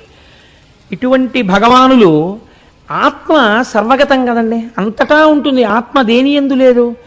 ఆయనని చిత్రం ఏమిటంటే కోతులు విశేషంగా ప్రేమించేవి. కొన్ని వేల కోతులు ఉండేవి అరుణాచలం కొండ మీద. ఇప్పుడు తగ్గిపోయాయి. ఆ అరుణాచలం కొండ మీద కొన్ని వేల కోతులు ఉండి అనబడేటటువంటి ఒక కోతి అది ఏదో అల్లరి చేసింది. ఆ కోతుల గుంపు వెళ్ళిపోతూ మహారాజు కోతి ఏం చేసిందంటే దాన్ని శిక్షించడానికి దాని కాలు కొరికేసింది. కొరికేస్తే ఆ బాధతో ఆ కోతి ఏం చేసిందంటే స్పృహ తప్పి పడిపోయింది. మిగిలిన కోతులన్నీ వచ్చి వాసన చూసి చచ్చిపోయింది అనుకుని వదిలిపెట్టే చెల్లిపోయి, ఈ కాలు కుంటిదైపోయినటువంటి కోతి కాలీడుచుకుంటూ అదో చిన్న కోతి అది రమణులు కూర్చున్నటువంటి విరూపాక్ష గుహలోకి వెళ్ళింది. ఆయనకి సర్వభూతముల యందు ఈశ్వరుడే కదా కనపడతాడు. ఆయన దాన్ని చేత్తో ముట్టుకుని చేరదీసి తన తొడ మీద కూర్చోపెట్టుకుని కొద్దిగా అన్నం కలిపి దానికి నోట్లో ముద్దలు పెట్టి పాలు చల్లార్చి తాను ఊది చల్లార్చిన పాలు దానికి పట్టేవారు. అది బయటికి వెళ్ళడం మానేసి ఇంక రమణ మహర్షి దగ్గరే కూర్చోవడం మొదలెట్టింది. కొన్నాళ్ళు పోయిన తర్వాత దాని గుంపు మళ్ళీ వచ్చింది. ఈ కోతిని గుర్తుపెట్టి దాంతో తీసుకుపోయి, ఆ కోతికి ఎంత స్వాతంత్రం ఉండేదో తెలుసా అండి? ఎవ్వరూ లోపలికి వెళ్ళేవారు కాదు. అది మాత్రం చెంగున దూక్కుంటూ దాన్ని ఎవడడ్డు పెట్టగలడు? లోపలికి వెళ్ళిపోయి రమణ మహర్షి తొడ మీద ఎక్కి కూర్చునేది. అది చిత్రం ఏమిటో తెలుసా అండి? భగవాన్ ఒక మాట చెప్తుండేవారు, ఈ అరుణగిరి మీదకి వచ్చినటువంటి వాళ్ళందరూ సిద్ధులు అన్నా సరే ఒకానొక రోజున పళనిస్వామి ఒక కుక్కని పట్టుకుని, చీ కుక్క, అస్తమానం రాకు నువ్వు అని తిట్టారు. అంతే, ఆ కుక్క వెంటనే పరిగెత్తుకుంటూ వెళ్ళి ఓ సరోవరంలో దూకి చచ్చిపోయింది. అంత చిత్రంగా ఉండేవి. రమణ మహర్షి మీద ఉన్నటువంటి బుక్స్ కామెంటరీస్ చదువుతుంటే మీరు తెల్లబోతారు నిజంగా. ఆయన బ్రహ్మజ్ఞాని, ఆయన తత్వం చూసి ఆ కోతికి, ఈయన తొడ మీద కూర్చునే అలవాటు ఉన్నటువంటి కోతికి కాలు కొద్దిగా కుంటిదైపోతే బాగు చేయబడినటువంటి కోతి కాబట్టి దాన్ని ఒండి కోతి అని పిలిచేవారట. ఆ ఒండి కోతి మాత్రం వచ్చేసి రమణ మహర్షి ఒళ్ళో కూర్చునేది. దానికి శుచి శుభ్రత చాలా ఎక్కువట. అది కంచంతో అన్నం పెడితే ఆ అన్నం అది ఇలా కూర్చుని ఎక్కడ పడితే అక్కడ ఇలా తినేసి మెతుకులు పోసేది కాదు. అది చక్కగా కంచం పట్టుకుని ఓ చోటకెళ్ళి కూర్చుని ఏ చెంబులోనో గ్లాసులోనో గిన్నెలోకో వెళ్ళి చేతులు పెట్టి ఆ చేతులు కడిగేసుకుని ఓసారి కాళ్ళు కడిగేసుకుని చక్కగా కూర్చుని కంచం పట్టుకుని ఒక్క మెతుకు కింద పడకుండా ఒక్కొక్క ముద్ద తీసుకుని తిని ఆఖరణ కంచం అక్కడ పెట్టి చేతులు కాళ్ళు కడుక్కుని పారిపోతుండేది. అది ఒక రోజున వచ్చి రమణ మహర్షి తొడ మీద కూర్చుంటే ఆయన అన్నంగా ఉన్నటువంటి కంచం ఇచ్చారు. ఇది ఆ కంచం పట్టుకుని వెళ్ళిపోయి రోజు తిన్నట్టు తినడం మానేసి ఓ ముద్ద తినడం, ఇలా అంటుండడం, అన్నం కింద పడిపోతుండడం. ఈయన అన్నారు, చూసి ఏమే నీకు ఇంత శుచి శుభ్రత ఉండేది, వాళ్ళ అన్నం అలా జల్లుతున్నావు అన్నారు. అది ఆ కంచం అక్కడ పెట్టేసి పరిగెత్తుకొచ్చి తొడక్కి కూర్చుని ఆయన కుడికట్టి మీద కొట్టింది. కొట్ట గోళ్ళు ఇలా చీరుకున్నాయి. ఇక నుంచి నిన్ను నా తొడ ఎక్కనివ్వను పోతలకన్నారు. అప్పటి నుంచి అది దగ్గరికి వస్తే తొడెక్కద్దు, నా తొడెక్కద్దు అనేవారు. ఆ కోతి ఏం చేసిందో తెలుసా అండి? ఏడుస్తూ ఆయన కాళ్ళ మీద తలపెట్టి, ఆయన పాదాల మీద తలపెట్టి 2 చేతులతో లెంపలేసుకుని ఇంకెప్పుడు అలా అన్న తొడెక్కించుకోమని ఏడిచేది. ఆయన బాధపడలేక ఆఖరికి తొడెక్కించుకునేవారు. ఓ రోజున దానికి పాలు పడదామని, పాలు చల్లారుద్దామని ఊతున్నారు. ఆయనే తాగేస్తున్నారు అనుకుని అది ఏం చేసిందంటే భుజం మీద మళ్ళీ కొట్టింది. కానీ ఎవరిని, అంతటి మహాత్ముణ్ణి అయినా కూడా ఆయన పాపం ఆకలితో ఉందని దానికి పాలు పట్టేవారు. దానికి ఏంటంటే ఆయన చుట్టూ ఉడకలు తిరుగుతుండేవి, తొండలు తిరుగుతుండేవి. విచిత్రం ఏమిటంటే ఇటువంటి రమణ మహర్షి దగ్గర కుక్క ఆయన ఏ మాట చెప్తే ఆ మాట పాటిస్తూ జీవితాన్ని గడుపుతుండేది. జాక్ కనబడేటటువంటి కుక్క. ఆ కుక్క చాలా కాలం అలాగే ఉండి జబ్బడిపోయింది. జబ్బడిపోతున్నటువంటి కుక్క యొక్క స్వేదరంధ్రములలోంచి దుర్వాసనలు వస్తాయట మృత్యువు దగ్గరికి వస్తే. ఆ కుక్కకు అలా రాలేదు. ఆ కుక్క ఉత్తరాయణ పుణ్యకాలం వచ్చేంత వరకు అలాగే నిగ్రహించుకుంది. రమణ మహర్షి చెప్పారు, అది ఎంత సిద్ధపురుషుడో మీరు చూడండి, అది ఉత్తరాయణ పుణ్యకాలం వచ్చిన తర్వాత దేహత్యాగం చేస్తానంటోంది అన్నారు. ఉత్తరాయణ పుణ్యకాలం వచ్చిన తర్వాత రమణ మహర్షి ఒళ్ళో తల పెట్టుకుని అప్పుడు దేహత్యాగం చేసింది ఆ కుక్క. ఆ కుక్కకి ఒంటి నిండా విభూతి రాసి తల మాత్రమే కనపడేటట్టుగా తెల్లపంచ చుట్టి గోతిని తీసి కర్పూరం వేసి అందులో కూర్చోబెట్టి సన్యాసిని భూస్థాపితం చేసినప్పుడు ఏ మంత్రాలు చదువుతారో అటువంటి మంత్రములతో దానికి సమాధి కట్టి జాక్ ది డాగ్ అని ఒక సమాధి ఇప్పటికీ ఉంటుంది. ఇప్పుడు ఉన్నటువంటి భోజనశాలకి పక్కకి వెడితే మీకు రమణాశ్రమంలో కనపడుతుంది. అలాగే వల్లి ది డీర్, అక్కడ ఒక హరిణము, ఒక లేడీ ఉండేది, దాని పేరు వల్లి. ఆ వల్లి రమణ మహర్షి అంటే దానికి ఎంత ఇష్టం. అది ఎప్పుడు రమణ మహర్షి దగ్గరికి వచ్చి ఆయన ఒళ్ళో తలపెట్టుకు పడుకునేది. అది ఒక రోజున ఆశ్రమం బయటికి వెళ్ళి తిరుగుతోంది. కొంతమంది మాంసాహారులు దాన్ని చంపేద్దామని దాని కాళ్ళ మీదకి రాళ్ళు విసిరారు. ఒక పెద్ద రాయి దాని కాలుకు తగిలి ఆ కాలు విరిగిపోయింది. విరిగిపోతే దాన్ని పట్టుకుని చంపబోతుంటే ఎవరో చూసి, అయ్యో అది ఆశ్రమంలో ఉన్నటువంటి జింక, విడిచిపెట్టమన్నారు. అది వచ్చి అలాగే జబ్బడిపోయి అలాగే రమణుల యొక్క ఒడిలో తల పెట్టుకుని ప్రాణం విడిచిపెట్టింది. అది ఒక సిద్ధపురుషుడు అని వల్లీ ది డీర్ అన్న పేరుతో దానికి ఒక సమాధి కట్టారు. మీరు ఇప్పటికీ ఈ రమణాశ్రమంలో భోజనాలు చేసేటటువంటి దాని పక్కన ఇవన్నీ మీకు కనపడతాయి. అలాగే లక్ష్మి, అసలు నాకు దాని గురించి చదువుతుంటే మాత్రం చాలా ఆశ్చర్యంగా ఉంటుంది. ఏమిట్రా వీటి అదృష్టం, మనకి ఎంత పుణ్యం చేసుకున్నాయిరా ఇవి అనిపిస్తూ ఉంటుంది. ఆ ఆవుని ఆశ్రమానికి తీసుకొచ్చిన కొత్తల్లో ప్లేగ్ వ్యాధి వచ్చి చిరుతపులులు తిరుగుతుండేవి తిరువన్నామలైలో. చిరుతపులులు తిరుగుతున్నాయని భయపడి అసలే అది చూడుతో ఉన్న ఆవుని దాన్ని ఊరు పంపించేశారు. దానికి దూడ పుట్టిన తర్వాత మళ్ళీ తీసుకొచ్చారు ఆవుని దూడని. ఆ ఆవు పేరు లక్ష్మి. ఆ ఆవు దూడ ఆశ్రమంలో ఉండేవి. చిత్రం ఏమిటంటే దానికి ఒకసారి గోశాల కడుతున్నారట. కడుతుంటే అది ఆశ్రమంలో రమణ మహర్షి దగ్గరికి వచ్చేసి ఆయన దగ్గరికి వచ్చి పేడ వేసేసి గట్టిగా అరిచి రోజుని ప్రదక్షిణం చేసి వెళ్ళేది ఆయనకి. అందరూ ఏమిటి ఆవింత అల్లరి చేస్తోందని చెప్పి తీసుకుపోబోయారు. రమణులు అన్నారు, ఎందుకు దాన్ని అలా లాగేస్తారో, అది నాకు ఏదో చెప్పుకోవాలనుకుంటోంది, చెప్పుకోనివ్వండి అన్నారు. అంటే దగ్గరికి తీసుకొచ్చారు. అది మోరలెత్తి ఇలా ఇలా ఇలా ఇలా అంది. దానికి ఇల్లు కట్టారట కదా, గృహప్రవేశం చేసుకుంటోందిట, అది గోశాలలో కెడుతోందిట, నన్ను ముందు అడుగు పెట్టమంటోంది, నన్ను రమ్మంటోంది అన్నారు. అది రమణులు పైన వేసుకున్నటువంటి ఉత్తరీయాన్ని నోటితో లాగి ఆయన ముందు నడిచి వెడితే అప్పుడు తను సంతోషంగా గోశాల ప్రవేశం చేసింది ఆ లక్ష్మి. ఎంత చిత్రమో తెలుసా అండి. ఎంతమంది జనం ఉండనివ్వండి, ఆ ఆవు మాత్రం రోజు భగవన్ కూర్చున్న చోటుకొచ్చి ఆయన చుట్టూ ప్రదక్షిణం చేసి అమ్మా లక్ష్మి వచ్చావా అని అడిగేవార్త. చుట్టూ తిరిగి ఆయనకు నమస్కారం చేసుకుని వెళ్ళిపోతుండేది ఆవు. దానికి ఒక్కసారి ముక్కుకి తాడేశారు. అది ఎంతమంది పట్టుకున్నా ఆగకుండా ఆశ్రమంలోకి వచ్చేసి ఆయన కూర్చున్న చోటుకి పెద్ద పెద్ద అరుపులు అరుచుకుంటూ వచ్చేసి ఆయన దగ్గర కూర్చుండిపోయింది. కూర్చుండిపోతే వెనక నుంచి వీళ్ళందరూ వచ్చారు. ఎందుకు దాన్ని అలా పట్టుకుంటున్నారు, ఇవాళ సాయంకాలం కదా వస్తుంది నమస్కారానికి, ఇప్పుడే ఎందుకు వచ్చిందమ్మా లక్ష్మి, నీకు ఏమైంది అని అడిగారు. అడిగితే అది దాని ముక్కు చూపించి ఇలా ముక్కు చూపించింది. దాని ముక్కుకి తాడేశారట. అదిగో నెత్తురు వస్తోంది, పిచ్చి తల్లికి బాధ కలిగింది, నాకు చెప్పుకోవడానికి వచ్చింది అన్నారు ఆయన. చిత్రం ఏమిటో తెలుసా అండి, కోతులు ఇటువైపు నుంచి కొన్ని వేల కోతులు, ఇటువైపు నుంచి కొన్ని వేల కోతులు వచ్చేవి. వచ్చి బయట కూర్చుని కిచకిచకిచకిచకిచలాడేవి. రమణులు బయటికి వెళ్ళి నిలబడి ఏమైంది మీకు అని అడిగేవారు. ఇటువైపునున్న రాజకోతి కొన్ని చెప్పేది, ఇటువైపునున్న రాజకోతి కొంత కిచకిచలాడేది. రెండు విని వీళ్ళు రెండు వర్గాలకి దెబ్బలాట వచ్చింది. తప్ప అలా దెబ్బలాడుకోకూడదు, మీరు చక్కగా సంయమనంగా ఉండండి అని చెప్పి ఇద్దరికి రాజీ చేస్తే ఆ కోతులన్నీ కలిసి వెళ్ళిపోతుండేవి. నేను అబద్ధాలు చెప్పాను అనుకుంటున్నారేమో, మీరు కావాలంటే గ్రంథాలని పరిశీలన చేయండి. మీకు ఇవన్నీ ఎలా తెలుసు అని అడిగేవారు. కోతుల భాష ఉన్నది ఒక్కటే కదా బ్రహ్మం, కాబట్టి అది అన్ని జీవుల యొక్క మాటలు అర్థం చేసుకోగలదు అనేవారు ఆయన. ఎంతటి మహాత్ముడండి నిజంగా. రమణుల లాంటి వ్యక్తి ఎక్కడుంటారండి, అంతటి మహాజ్ఞాని. మధ్యాహ్నం గంట కొడితే ఇది రమణాశ్రమము అంటే ఆయన ఒప్పుకునేవారు కాదు. అది కూడా ఎప్పుడొచ్చారు, విరూపాక్ష గుహ నుంచి కిందకి. అళగమ్మ గారికి స్కందాశ్రమంలో మోక్షం ఇచ్చిన తర్వాత తల్లిగారి శరీరాన్ని కిందకి తీసుకొచ్చి అక్కడ భూస్థాపితం చేసి శివలింగం పెట్టారు. ఆ మాతృభూతేశ్వరాలయము అని అమ్మగారి పేరు మీద గుడి కట్టారు. గుడి కట్టినప్పటి నుంచి ఎక్కువ కింద కూర్చునేవారు, రోజు కొండెక్కి కిందకు వచ్చేవారు. మధ్యాహ్నం 12 అయ్యేటప్పటికే ఆశ్రమంలో గంట కొట్టేవారు. భగవాన్ ఇది మీ ఆశ్రమం అంటే ఆయన ఒప్పుకునేవారు కాదు. నా ఆశ్రమం ఏమిటి, నేనెవరు, నాకు ఆశ్రమం ఏం లేదు అని అందరూ భోజనానికి వరసలో నించుంటే ఆయన కూడా ఓ కర్ర మట్టి కమండలం పట్టుకుని లైన్లో నించునేవారు. లైన్లో నించుని అందరూ కూర్చుంటే ఆయన కూర్చునేవారు. అందరికీ ఏది వడ్డించారో తనకి అదే వడ్డించాలి. ఒక లడ్డు ఎక్కువ తీసుకొచ్చి వడ్డిస్తే ఇదే వద్దని చెప్పాను. అంతట తినేది పరబ్రహ్మమే, ఈ పెద్దరికాలు నాకొద్దు, మీరు అందరికీ సమానంగా పెట్టండి అని చెప్పి తినేవారు కాదు. ఏదైనా అందరూ ఏది తిన్నారో తానది తినాలంతే.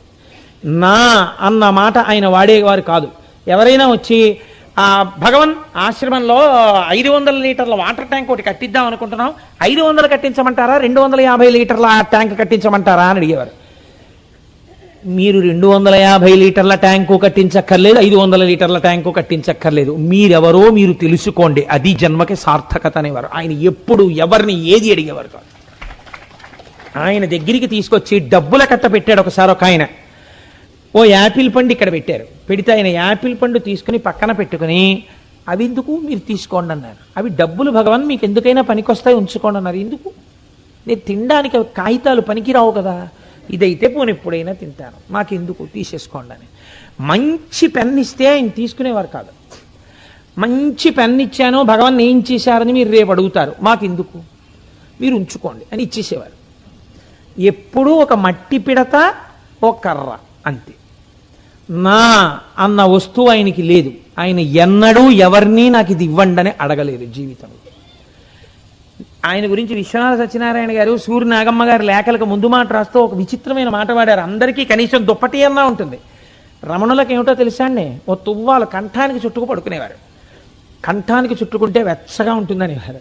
అందరూ ఒంటికి దుప్పటి కప్పుకుంటారు, రమణ మహర్షికి కంఠానికి గుడ్డ చుట్టుకోవడం ఏమిటో అని విశ్వనాథ సత్యనారాయణ గారు ముందు మాట రాశారు. కాబట్టి అంతటి బ్రహ్మజ్ఞాని. నాకు ఇది లేదన్న మాట ఆయన ఎప్పుడూ అనలేదు. నేను సమస్తము నిండిపోయి ఉంటే నాకు లోటు ఏమిటి, నాకు కొరత ఏమిటి అనేవారు ఆయన. అటువంటి మహాపురుషుడైనటువంటి వ్యక్తి తన దగ్గరకు వచ్చినటువంటి వారికి అద్భుతమైనటువంటి ఉపదేశాలంటే ఆయన అందరితో మాట్లాడేవారు కాదు, ఎప్పుడూ మాట్లాడేవారు కాదు, ఎప్పుడూ మౌనమే ఆయన జీవితం. నీలో ఉన్నటువంటి అహంస్ఫురణ ఎక్కడ నుంచి వస్తోందో తెలుసుకో. ఇదే ఆయన జీవితం యొక్క సందేశం. ఏదైనా నేనంటుంటావు, అసలు ఆ నేనన్నది ఎక్కడ పుడుతోంది? అది నువ్వు నిజమైన నేను, మిగిలిన నేను నిజమైన నేను కాదు, అబద్ధం నేను. అది తెలుసుకో, అందుకొచ్చింది జన్మ అనేవారు. ఇంత పరమ పవిత్రమైనటువంటి జీవితాన్ని గడిపినటువంటి రమణులకి ఎంతటి మహాత్ముడైన శరీరాన్ని విడిచిపెట్టాలి కదా ఒక స్థితిలో. వారికి మోచేతి మీద సర్కోమా అనేటటువంటి వ్యాధి పుట్టింది. అంటే రాచపుండు, క్యాన్సర్. ఆ పుండులోంచి నెత్తురు కారిపోతుండేది. దానికి ఒకసారి ఆపరేషన్ చేసి పైచ్యపెండలో దాన్ని సూర్యుడికి ఎదురుగుండా పెట్టి ఆ పుండుని కట్టు విప్పి డ్రెస్సింగ్ చేసేవారు. డ్రెస్సింగ్ చేస్తుంటే రక్తం ఇలా కారిపోతుండేది. కారిపోతుంటే అందరూ చూసి భయపడుతుంటే ఆయన అనేవారు, ఏమయ్యోయ్ ఎందుకలా బెంగ పెట్టుకుంటారు? చూశారా, ఇది సూర్యచింతామణి. సూర్యకిరణాలు పడితే ఎర్రటి బంగారం పెడుతోంది. ఎర్ర బంగారం ఎలా కారుతోందో చూడండి శరీరంలోంచి అనేవారు తప్ప, అయ్యా మీకు వ్యాధి వచ్చిందిట, పుండు పుట్టిందిట కదా అన్నాడు ఒక ఆయన. నాకు పుండు పుట్టిందా? నాకు పుండు పుట్టదు. పుండుకి పుండు పుట్టింది. ఈ పుండున్నదే బాధించడానికి. ఈ పుండుకో పుండు పుట్టింది. ఈ శరీరానికి పుండు పుట్టింది కానీ నాకు పుండు పుట్టడం ఏమిటి అనేవారు. 3 మార్లో 4 మార్లో ఆపరేట్ చేస్తేనండి మీకు ఒక ఆశ్చర్యకరమైన సంఘటన చెప్తాను. బ్రహ్మజ్ఞాని అంటే ఒకానొక సమయంలో ఆయన ఎప్పుడు కుంపటి ఒక్కటే పెట్టుకునేవారు. అది కూడా శిష్యులు కుంపటి పెట్టేవారు. నాకు ఇందాక గోపాలకృష్ణ గారు ఉపన్యాసం చెప్తూ మాకు ఎప్పుడు పుణ్యం ఇస్తారో గురువుగారు అంటే రమణుల గురికి సంబంధించిన ఒక విషయం జ్ఞాపకానికి వచ్చింది. రమణ మహర్షికి పెద్ద వయసులో కొంచెం మోకాళ్ళ నొప్పులు వచ్చాయి. అందుకని ఆయన ఒకసారి కాళ్ళు చాపకు కూర్చుంటే ఓ జడ్జి గారు వచ్చి కాళ్ళు పట్టేస్తున్నాడు. పట్టేస్తుంటే ఎందుకు పడుతున్నారు ఆ కాళ్ళని అన్నారు. ఆయన ఎప్పుడు నా కాళ్ళు అనేవారు, ఆ కాళ్ళు ఈ శరీరం అనేవారు. ఆ కాళ్ళని ఎందుకు పడుతున్నారు అని అడిగారు. అడిగితే భగవన్ మీ కాళ్ళు పడితే పుణ్యం కదా అన్నారు.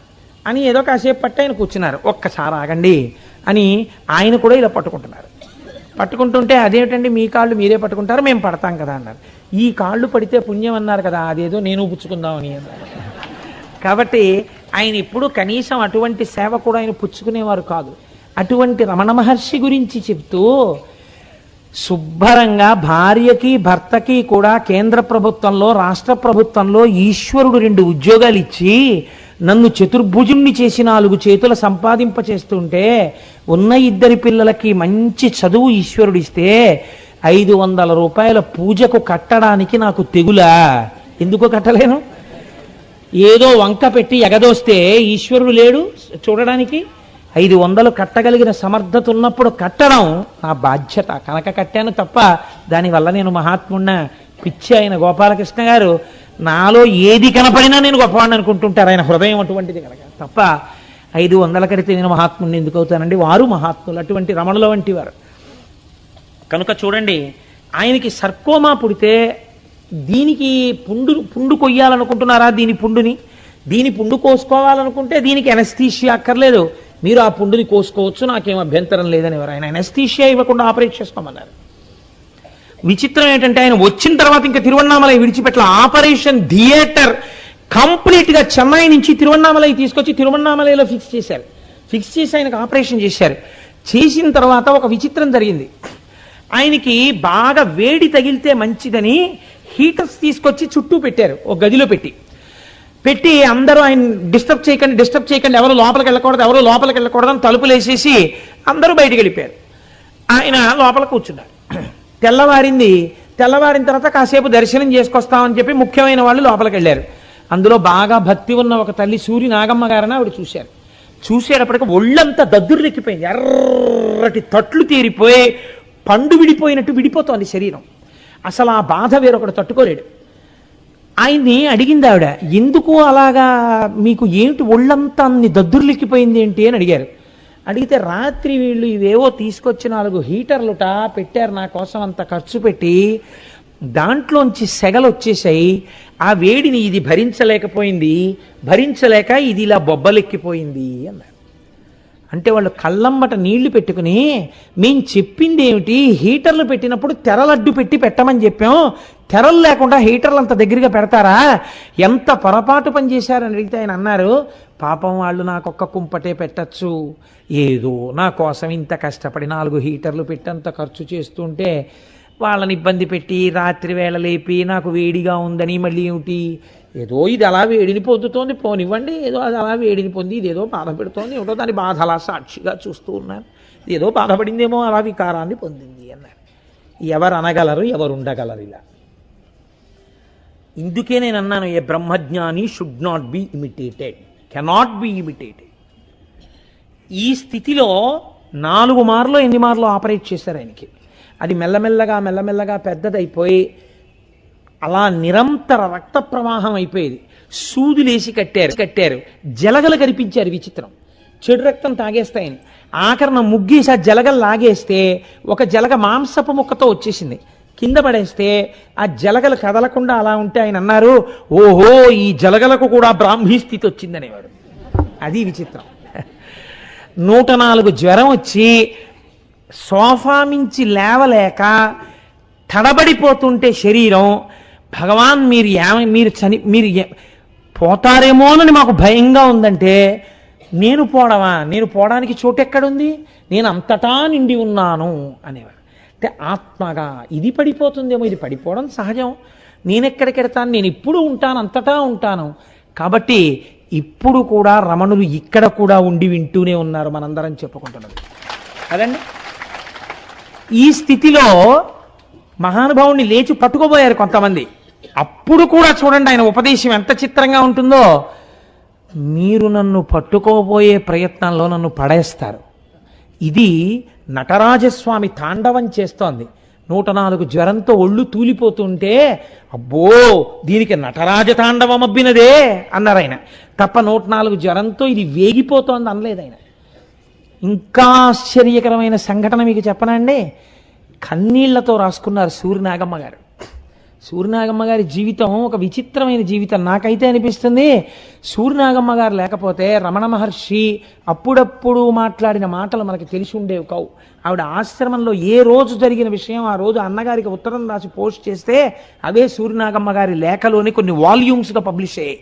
దానివల్లే మనకి ఎన్నో విషయాలు తెలుస్తుంటాయి, భగవాన్ ఎప్పుడేం మాట్లాడారు. చిత్రం ఏమిటంటే, సూర్యనాగమ్మ గారు 9వ ఏట తండ్రి చచ్చిపోయారు, 10వ ఏట తల్లి చచ్చిపోయారు, 11వ ఏట పెళ్లి చేశారు, 12వ ఏట భర్త చచ్చిపోయారు.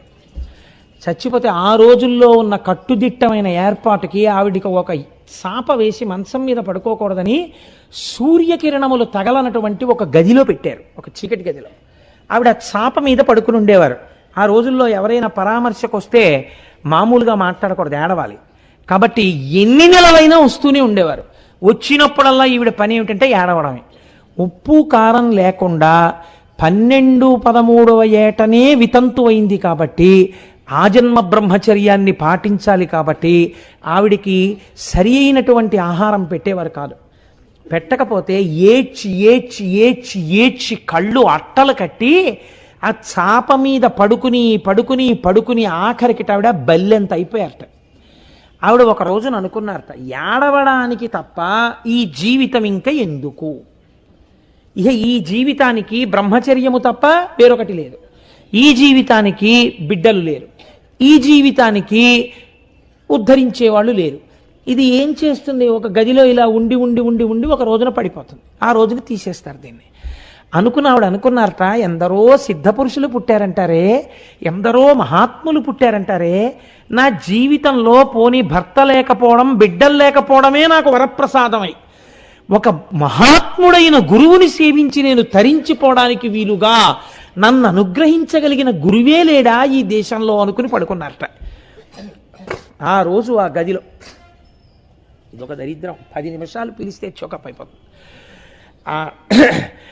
ఆవిడ ఆ రోజు రాత్రి పడుకుంటే, రాత్రి ఒక పద్మాసనం వేసుకున్నటువంటి ఒక వ్యక్తి వెలిగిపోతూ ఆవిడ గదిలో మౌనముద్రలో నవ్వుతూ సాక్షాత్కరించారు. నేను నిన్ను ఉద్ధరిస్తాను, కంగారు పడవద్దు అని చెప్పినట్టుగా అయింది. ఆవిడ సంతోషపడి తప్పకుండా నేను ఉద్ధరింపబడతాను అని ఆనందించి, బహుశः ఇవాళ రమణులు ఒకటి అనుకుని ఉంటారు, దేహాత్మ భావన లేని నా గురించి చెప్పడానికి ప్రయత్నిస్తున్నావు కదా, నీ కంఠాన్ని నీ శ్వాసనాళాల్ని ఇబ్బంది పెట్టినా నువ్వు చెప్తావా గంటన్నరా? అలా చెప్పగలిగితేనే నువ్వు నా గురించి చెప్పడానికి అర్హుడవు, లేకపోతే నీకు అర్హత లేదు. నువ్వు అలా 8:30 వరకు చెప్పు, చూస్తాను, చెబితే నేను సంతోషిస్తాను, నీకు ఈ పాటి భావం అయినా అబ్బిందని అనుకుని ఉంటారు. అందుకే ఎప్పుడూ లేనిది రాగానే అగరొత్తులు ఏమిటి, దానికి అంత కంఠం వరకు మండిపోతూ అప్పుడే పడిశం పట్టేయడం ఏంటి? కాబట్టి ఆ సూర్యనాగమ్మ గారికి కనపడినటువంటి వ్యక్తి తదనంతర కాలంలో వాళ్ళ అన్నగారికి ట్రాన్స్ఫర్ అయితే పాపం ఆవిడ విజయవాడ వెళ్ళారు. విజయవాడ వెడితే ఆవిడ ఎప్పుడైనా బయటకు వచ్చి ముగ్గేసేవారు. ముగ్గేస్తే ఆ సాటి స్త్రీలు అనేవారట, బాలవితంతువు భర్త పోయాడు, ఇంకా తల జుత్తి ఏమిటని అడిగేవారు. ఆఖరికి ఆవిడ లోకం బాధపడలేక, అన్నయ్య నీ చేతులతో నువ్వు ఎలాగో నాకు శిరోముండనం చేయించలేనంటున్నావు, పోన్లే నన్ను వెంకటరమణుడి దగ్గరికి తీసుకెళ్ళు, వెంకటాచలంలో తలనీలాలు ఇచ్చేస్తాను, నీకు అభ్యంతరం ఉండదు కదా, శిరోముండనం చేయించుకొస్తాను అన్నారట. అంటే వాళ్ళ అన్నగారు చాలా బెంగ పెట్టుకుని పాపం ఆవిడ్ని తీసుకెళ్లారు. కొన్ని చాలా బాధగా ఉంటాయండి చదివినప్పుడు. ఆవిడ్ని తీసుకెడితే వెంకటాచలం, తీరా విచిత్రం ఏంటంటే వీళ్ళు కొండెక్కుదాం అనుకునే వేళకి బంధువుల్లో ఎవరికో ప్రసవమైంది కాబట్టి జాతాశౌచం వచ్చింది, కొండెక్కడానికి వీల్లేదని వెనక్కి వచ్చేసారు. ఇది వెంకటరమణుడి ఆజ్ఞ, నా జుత్తు తీసుకునే అవకాశం లేదేమో అనుకున్నారు ఆవిడ. తరువాతి కాలంలో ఒకసారి ఆవిడ తిరువణ్ణామలై వెళ్ళారు. అసలు లోకం తెలియని ఆడపిల్ల వెళ్ళి ఏదో నానా కష్టాలు పడి మొత్తం మీద తిరువణ్ణామలైలో రమణాశ్రమానికి వెళ్ళారు. ఇప్పుడు అసలు పరపురుషుణ్ణి పలకరించడం, ఎదురుగుండా నిలబడ్డం ఆవిడికి తెలియదు. 5-6 రోజులు రోజు భగవాన్ కూర్చునేటటువంటి సోఫా దగ్గర కూర్చుని ఉండేవారు. ఆయన ఈవిడితో మాట్లాడేవారు కాదు, ఈవిడ ఆయనతో మాట్లాడేవారు. అసలు ఆయన ఎప్పుడూ మాట్లాడేవారు కాదు, ఎప్పుడో ఒక్కసారి మాట్లాడేవారు అంతే. ఒక రోజున పక్కనున్న ఒకరు చెప్పారు, ఈవిడ సూరి నాగమ్మ గారండి, విజయవాడ నుంచి వచ్చారు. మీరు సూరి నాగమ్మ గారా, విజయవాడ నుంచి వచ్చారా, తెలుగువారా అని తెలుగులో అడిగారు. ఆ మాత్రానికి ఆవిడ పొంగిపోయారు. పొంగిపోయి ఒక వారం రోజులు ఉన్న తర్వాత అసలు నిజమైన సద్గురు అంటే ఈయనే అని తెలుసుకుని వదిన గారికి పురుడు పోయడానికి వెళ్ళి మళ్ళీ తిరిగి వచ్చి ఇంకా ఆ రమణాశ్రమంలోనే ఉంటూ ఆవిడ ఎంత చేశారో మహాతల్లి. ప్రతిరోజు ఎప్పుడైనా రమణులు మాట్లాడితే రాసేవారు. రమణాశ్రమంలో నియమం ఏమిటో తెలుసా అండి, సూర్యోదయమై బాగా పొద్దెక్కితే తప్ప, అప్పటికి రమణులు ఎంత వయస్సు అండి, వృద్ధులైపోయి గోచి పెట్టుకుని కమండలము కర్ర పట్టుకుని తిరుగుతుండేవారు. అయినా సరే తాను పవిత్రంగా ఉండడం కాదు, లోకమునకు కూడా అలా ఉంచాలి. అందుకే సూర్యాస్తమయం అయితే 6 అయితే ఆశ్రమంలో ఆడది ఉండరాదు. 6 అయితే బయటికి వెళ్ళిపోవలసింది ఆడవాళ్ళు. మళ్ళీ బారెడి పొద్దెక్కితే కానీ లోపలికి రావడానికి వీల్లేదు ఆడవాళ్ళు. అంత కఠినంగా ఉండేది నియమం. ఆవిడ మహాతల్లి అట్నుంచి వచ్చిన తర్వాత రమణ మహర్షి దర్శనానికి వెళ్ళి భయపడుతూ ఒక పరిచారికుడి ద్వారా వెళ్ళి లోపల నించున్నారు. నిలబడితే ఏమి అని అడిగారు రమణ మహర్షి. అడిగితే ఆవిడ తన కష్టం, తన జీవితం చెప్పుకోలేక మీరే నన్ను తరింప చెయ్యాలి అన్నారు. సాధారణంగా వెంటనే ఆయన ఏమంటారంటే, ఎవరు ఎవరిని తరింప చేస్తారు, మిమ్మల్ని మీరు తరింప చేసుకోవాలంటారు. కానీ ఆవిడ విషయంలో మాత్రం అన్నారు, ఓ తప్పకుండా అన్నారు. అంతే. ఆవిడ పొంగిపోయి బయటికి వస్తే, నీ అదృష్టం ఈ మాట ఇలా ఎవరితో రమణ మహర్షి అనలేదన్నారు. ఆవిడితో పౌరాణిక విషయాలు మాట్లాడేవారు, ఆవిడితో లేఖలు రాయించారు, ఆశ్రమం తరపున పబ్లిష్ చేశారు. ఆవిడికి ధ్యానం కుదుటపడింది. ఆవిడ పొందిన కష్టమంతా మర్చిపోయి ఆవిడ ఈశ్వరాభిముఖురాలైపోయింది. అయిపోయి ఆఖరణ చిట్ట రమణ మహర్షి శరీరాన్ని విడిచిపెట్టేసే రోజున ఆవిడ ఎంత పరివేదన చెందిందో తెలుసా అండి. ఇంకా రేపటి రోజున ఉగాది అనగా ఆవిడ ఒక కొత్త గోచి, ఒక పంచాంగం, ఓ చేతికర్ర భగవాన్కి బహూకరించేవారు తప్ప ఆయన జొన్న పేలాలు ఇస్తే పుచ్చుకునేవారు కాదు రమణ మహర్షి ఎవరి దగ్గరే. అటువంటి తల్లి పట్టుకెళ్ళి ఇచ్చారు. అప్పటికే బాగా ఒడిలిపోయారు. భగవన్ తగ్గదంటారా అని అడిగారు. ఏమో అన్నారు. ఆవిడ చాలా బెంగ పెట్టుకున్నారు. మరునాడు ఆయన ఒక కొత్త లంగోటా కట్టుకుని ఆయన చాలా కాలం ఆ గోచి కూడా పెట్టుకోలేదు అసలు. మీరు బ్రహ్మజ్ఞాని, కానీ లోకం అంటూ ఒకటి ఉంది కదా, ఒక గోచి పెట్టుకోండి అంటే అప్పటి నుంచి ఓ గోచి పెట్టుకునేవారు ఆయన లోకం కోసం. ఆ గోచి పెట్టుకుని ఎవ్వరికీ చెప్పలేదు. ఎంత చిత్రమో తెలుసా అండి, అసలు సర్కోమా చేతి మీద వస్తేట ప్రపంచంలో ఉన్న బాధకంతటికి అది రాశీభూతంట. అంత నెత్తురు కారేది. దానికి తోడు రమణ మహర్షి యొక్క వెన్నుపూసలలో ఉన్నటువంటి ఒక నరం చిట్లిపోయింది. ఆయనకి తప్ప ఎవరికి తెలియదు, ఆయన ఎవరికి చెప్పలేదు. మరునాడు ఆయన నడవలేకపోతున్నారని అటాచ్డ్ బాత్రూమ్ ఉన్న ఒక గదిలో కూర్చోబెట్టారు. ఆయన లేచి ఆ గదిలోకి వెళ్ళి తలుపు తీసుకుని అడుగు వెయ్యబోయి కూలిపోయారు. కూలిపోతే ఈ కురుపు వెళ్ళి ఆ గోడకేసి కొట్టుకోవడంలో నెత్తురు చిమ్మి ఆయన వేసుకున్న గోచి పైనున్న తువ్వాలు కూడా నెత్తుటితో తడిసిపోతే పరిచారికులు చూసి పరిగెత్తుకుంటూ వెళ్ళి చెయ్యివ్వబోయారు. ఆయన అన్నారు, భగవాన్ మిమ్మల్ని లేపుతాం పైకన్నారు. ఇంత నెత్తురు ఇంత పోటుతో వెన్నుపాన్లో నరం నెప్పెడుతుంటే ఆయన అన్నారు,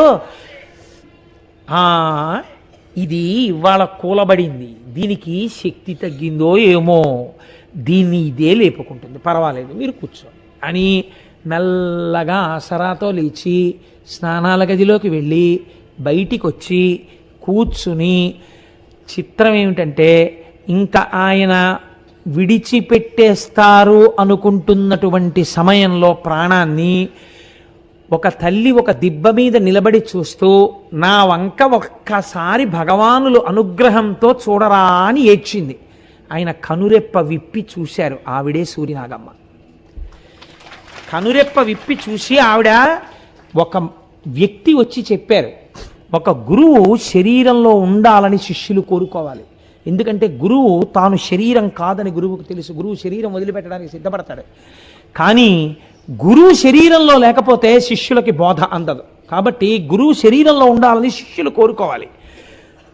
ఆ గురువు శరీరం ఇంకా ఉండడానికి వీలు లేనంత రీతిలో బాధపడిపోతుంటే అయినా అలా ఉండాలని కోరకూడదు, తేలికగా వెళ్ళిపోవాలనే కోరాలి.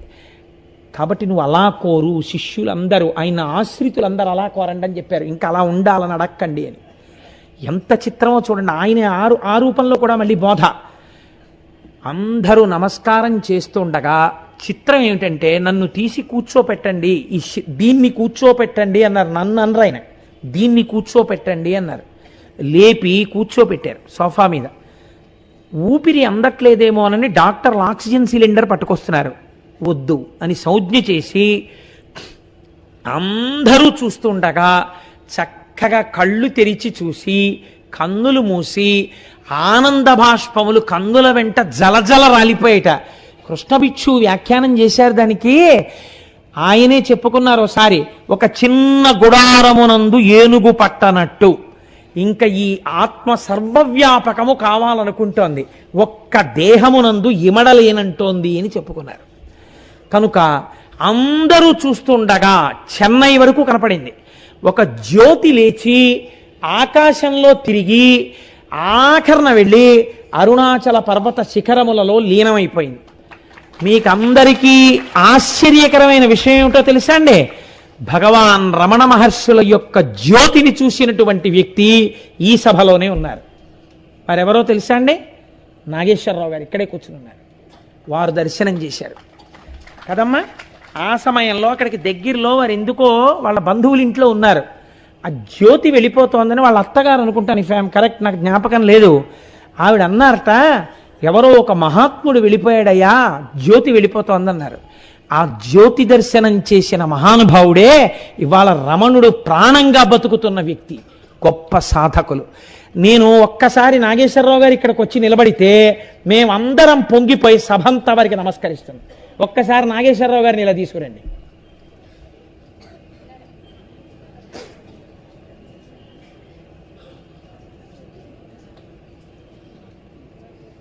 అయ్యా వచ్చారా? రండి, మెల్లిగా రండి, తొందరపడకండి.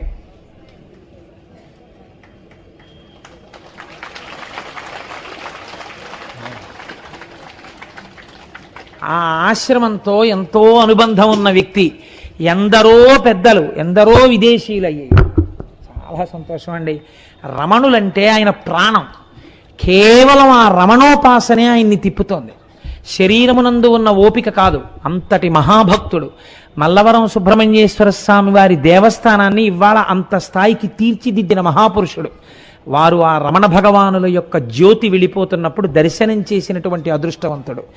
అటువంటి వ్యక్తి బహుశः ఇవాళ సభలో ఉండడం, నేనైతే అనుకుంటున్నాను రమణులు ఆ రూపంలో ఇవాళ మనకి దర్శనమిచ్చారు అని నేను అనుకుంటున్నాను.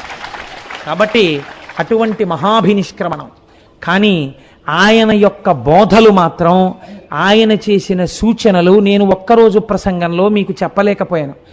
కానీ మీకు ఒక్క ఆశ్చర్యకరమైన సంఘటన చెప్తాను. రమణ మహర్షి శరీరం వదిలిపెట్టాక సూర్య నాగమ్మ గారు లాంటి అంతేవాసులు భక్తులు ఇంకా ఆశ్రమంలో ఉండలేకపోయారు. ఉండలేక తీర్థయాత్రలకు వెళ్ళిపోయారు.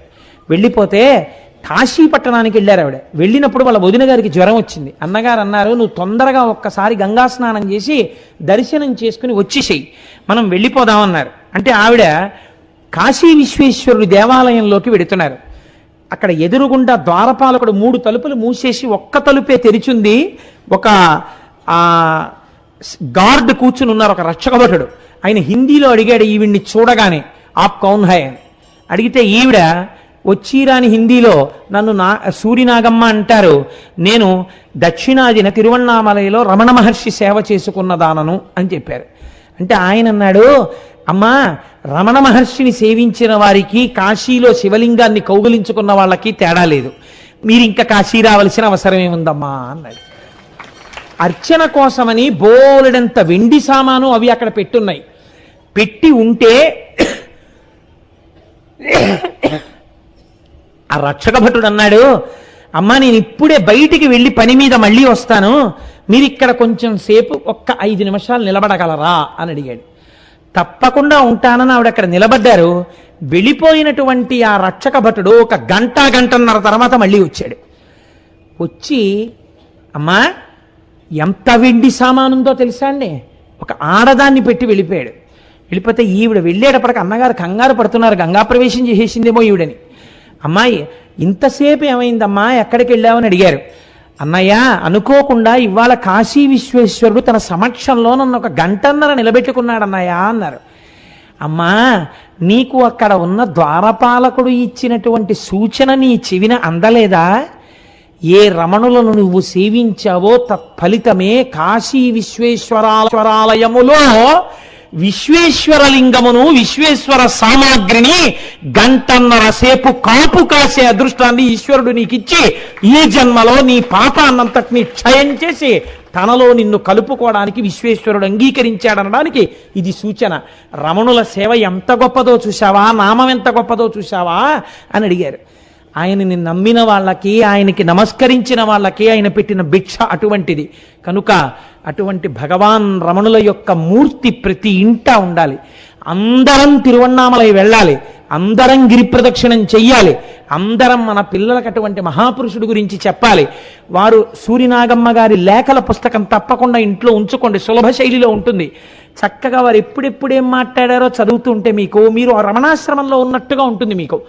మీరు చక్కగా పుస్తకాలు చదవండి, రమణుల యొక్క అనుగ్రహాన్ని మనం పొందుదాం.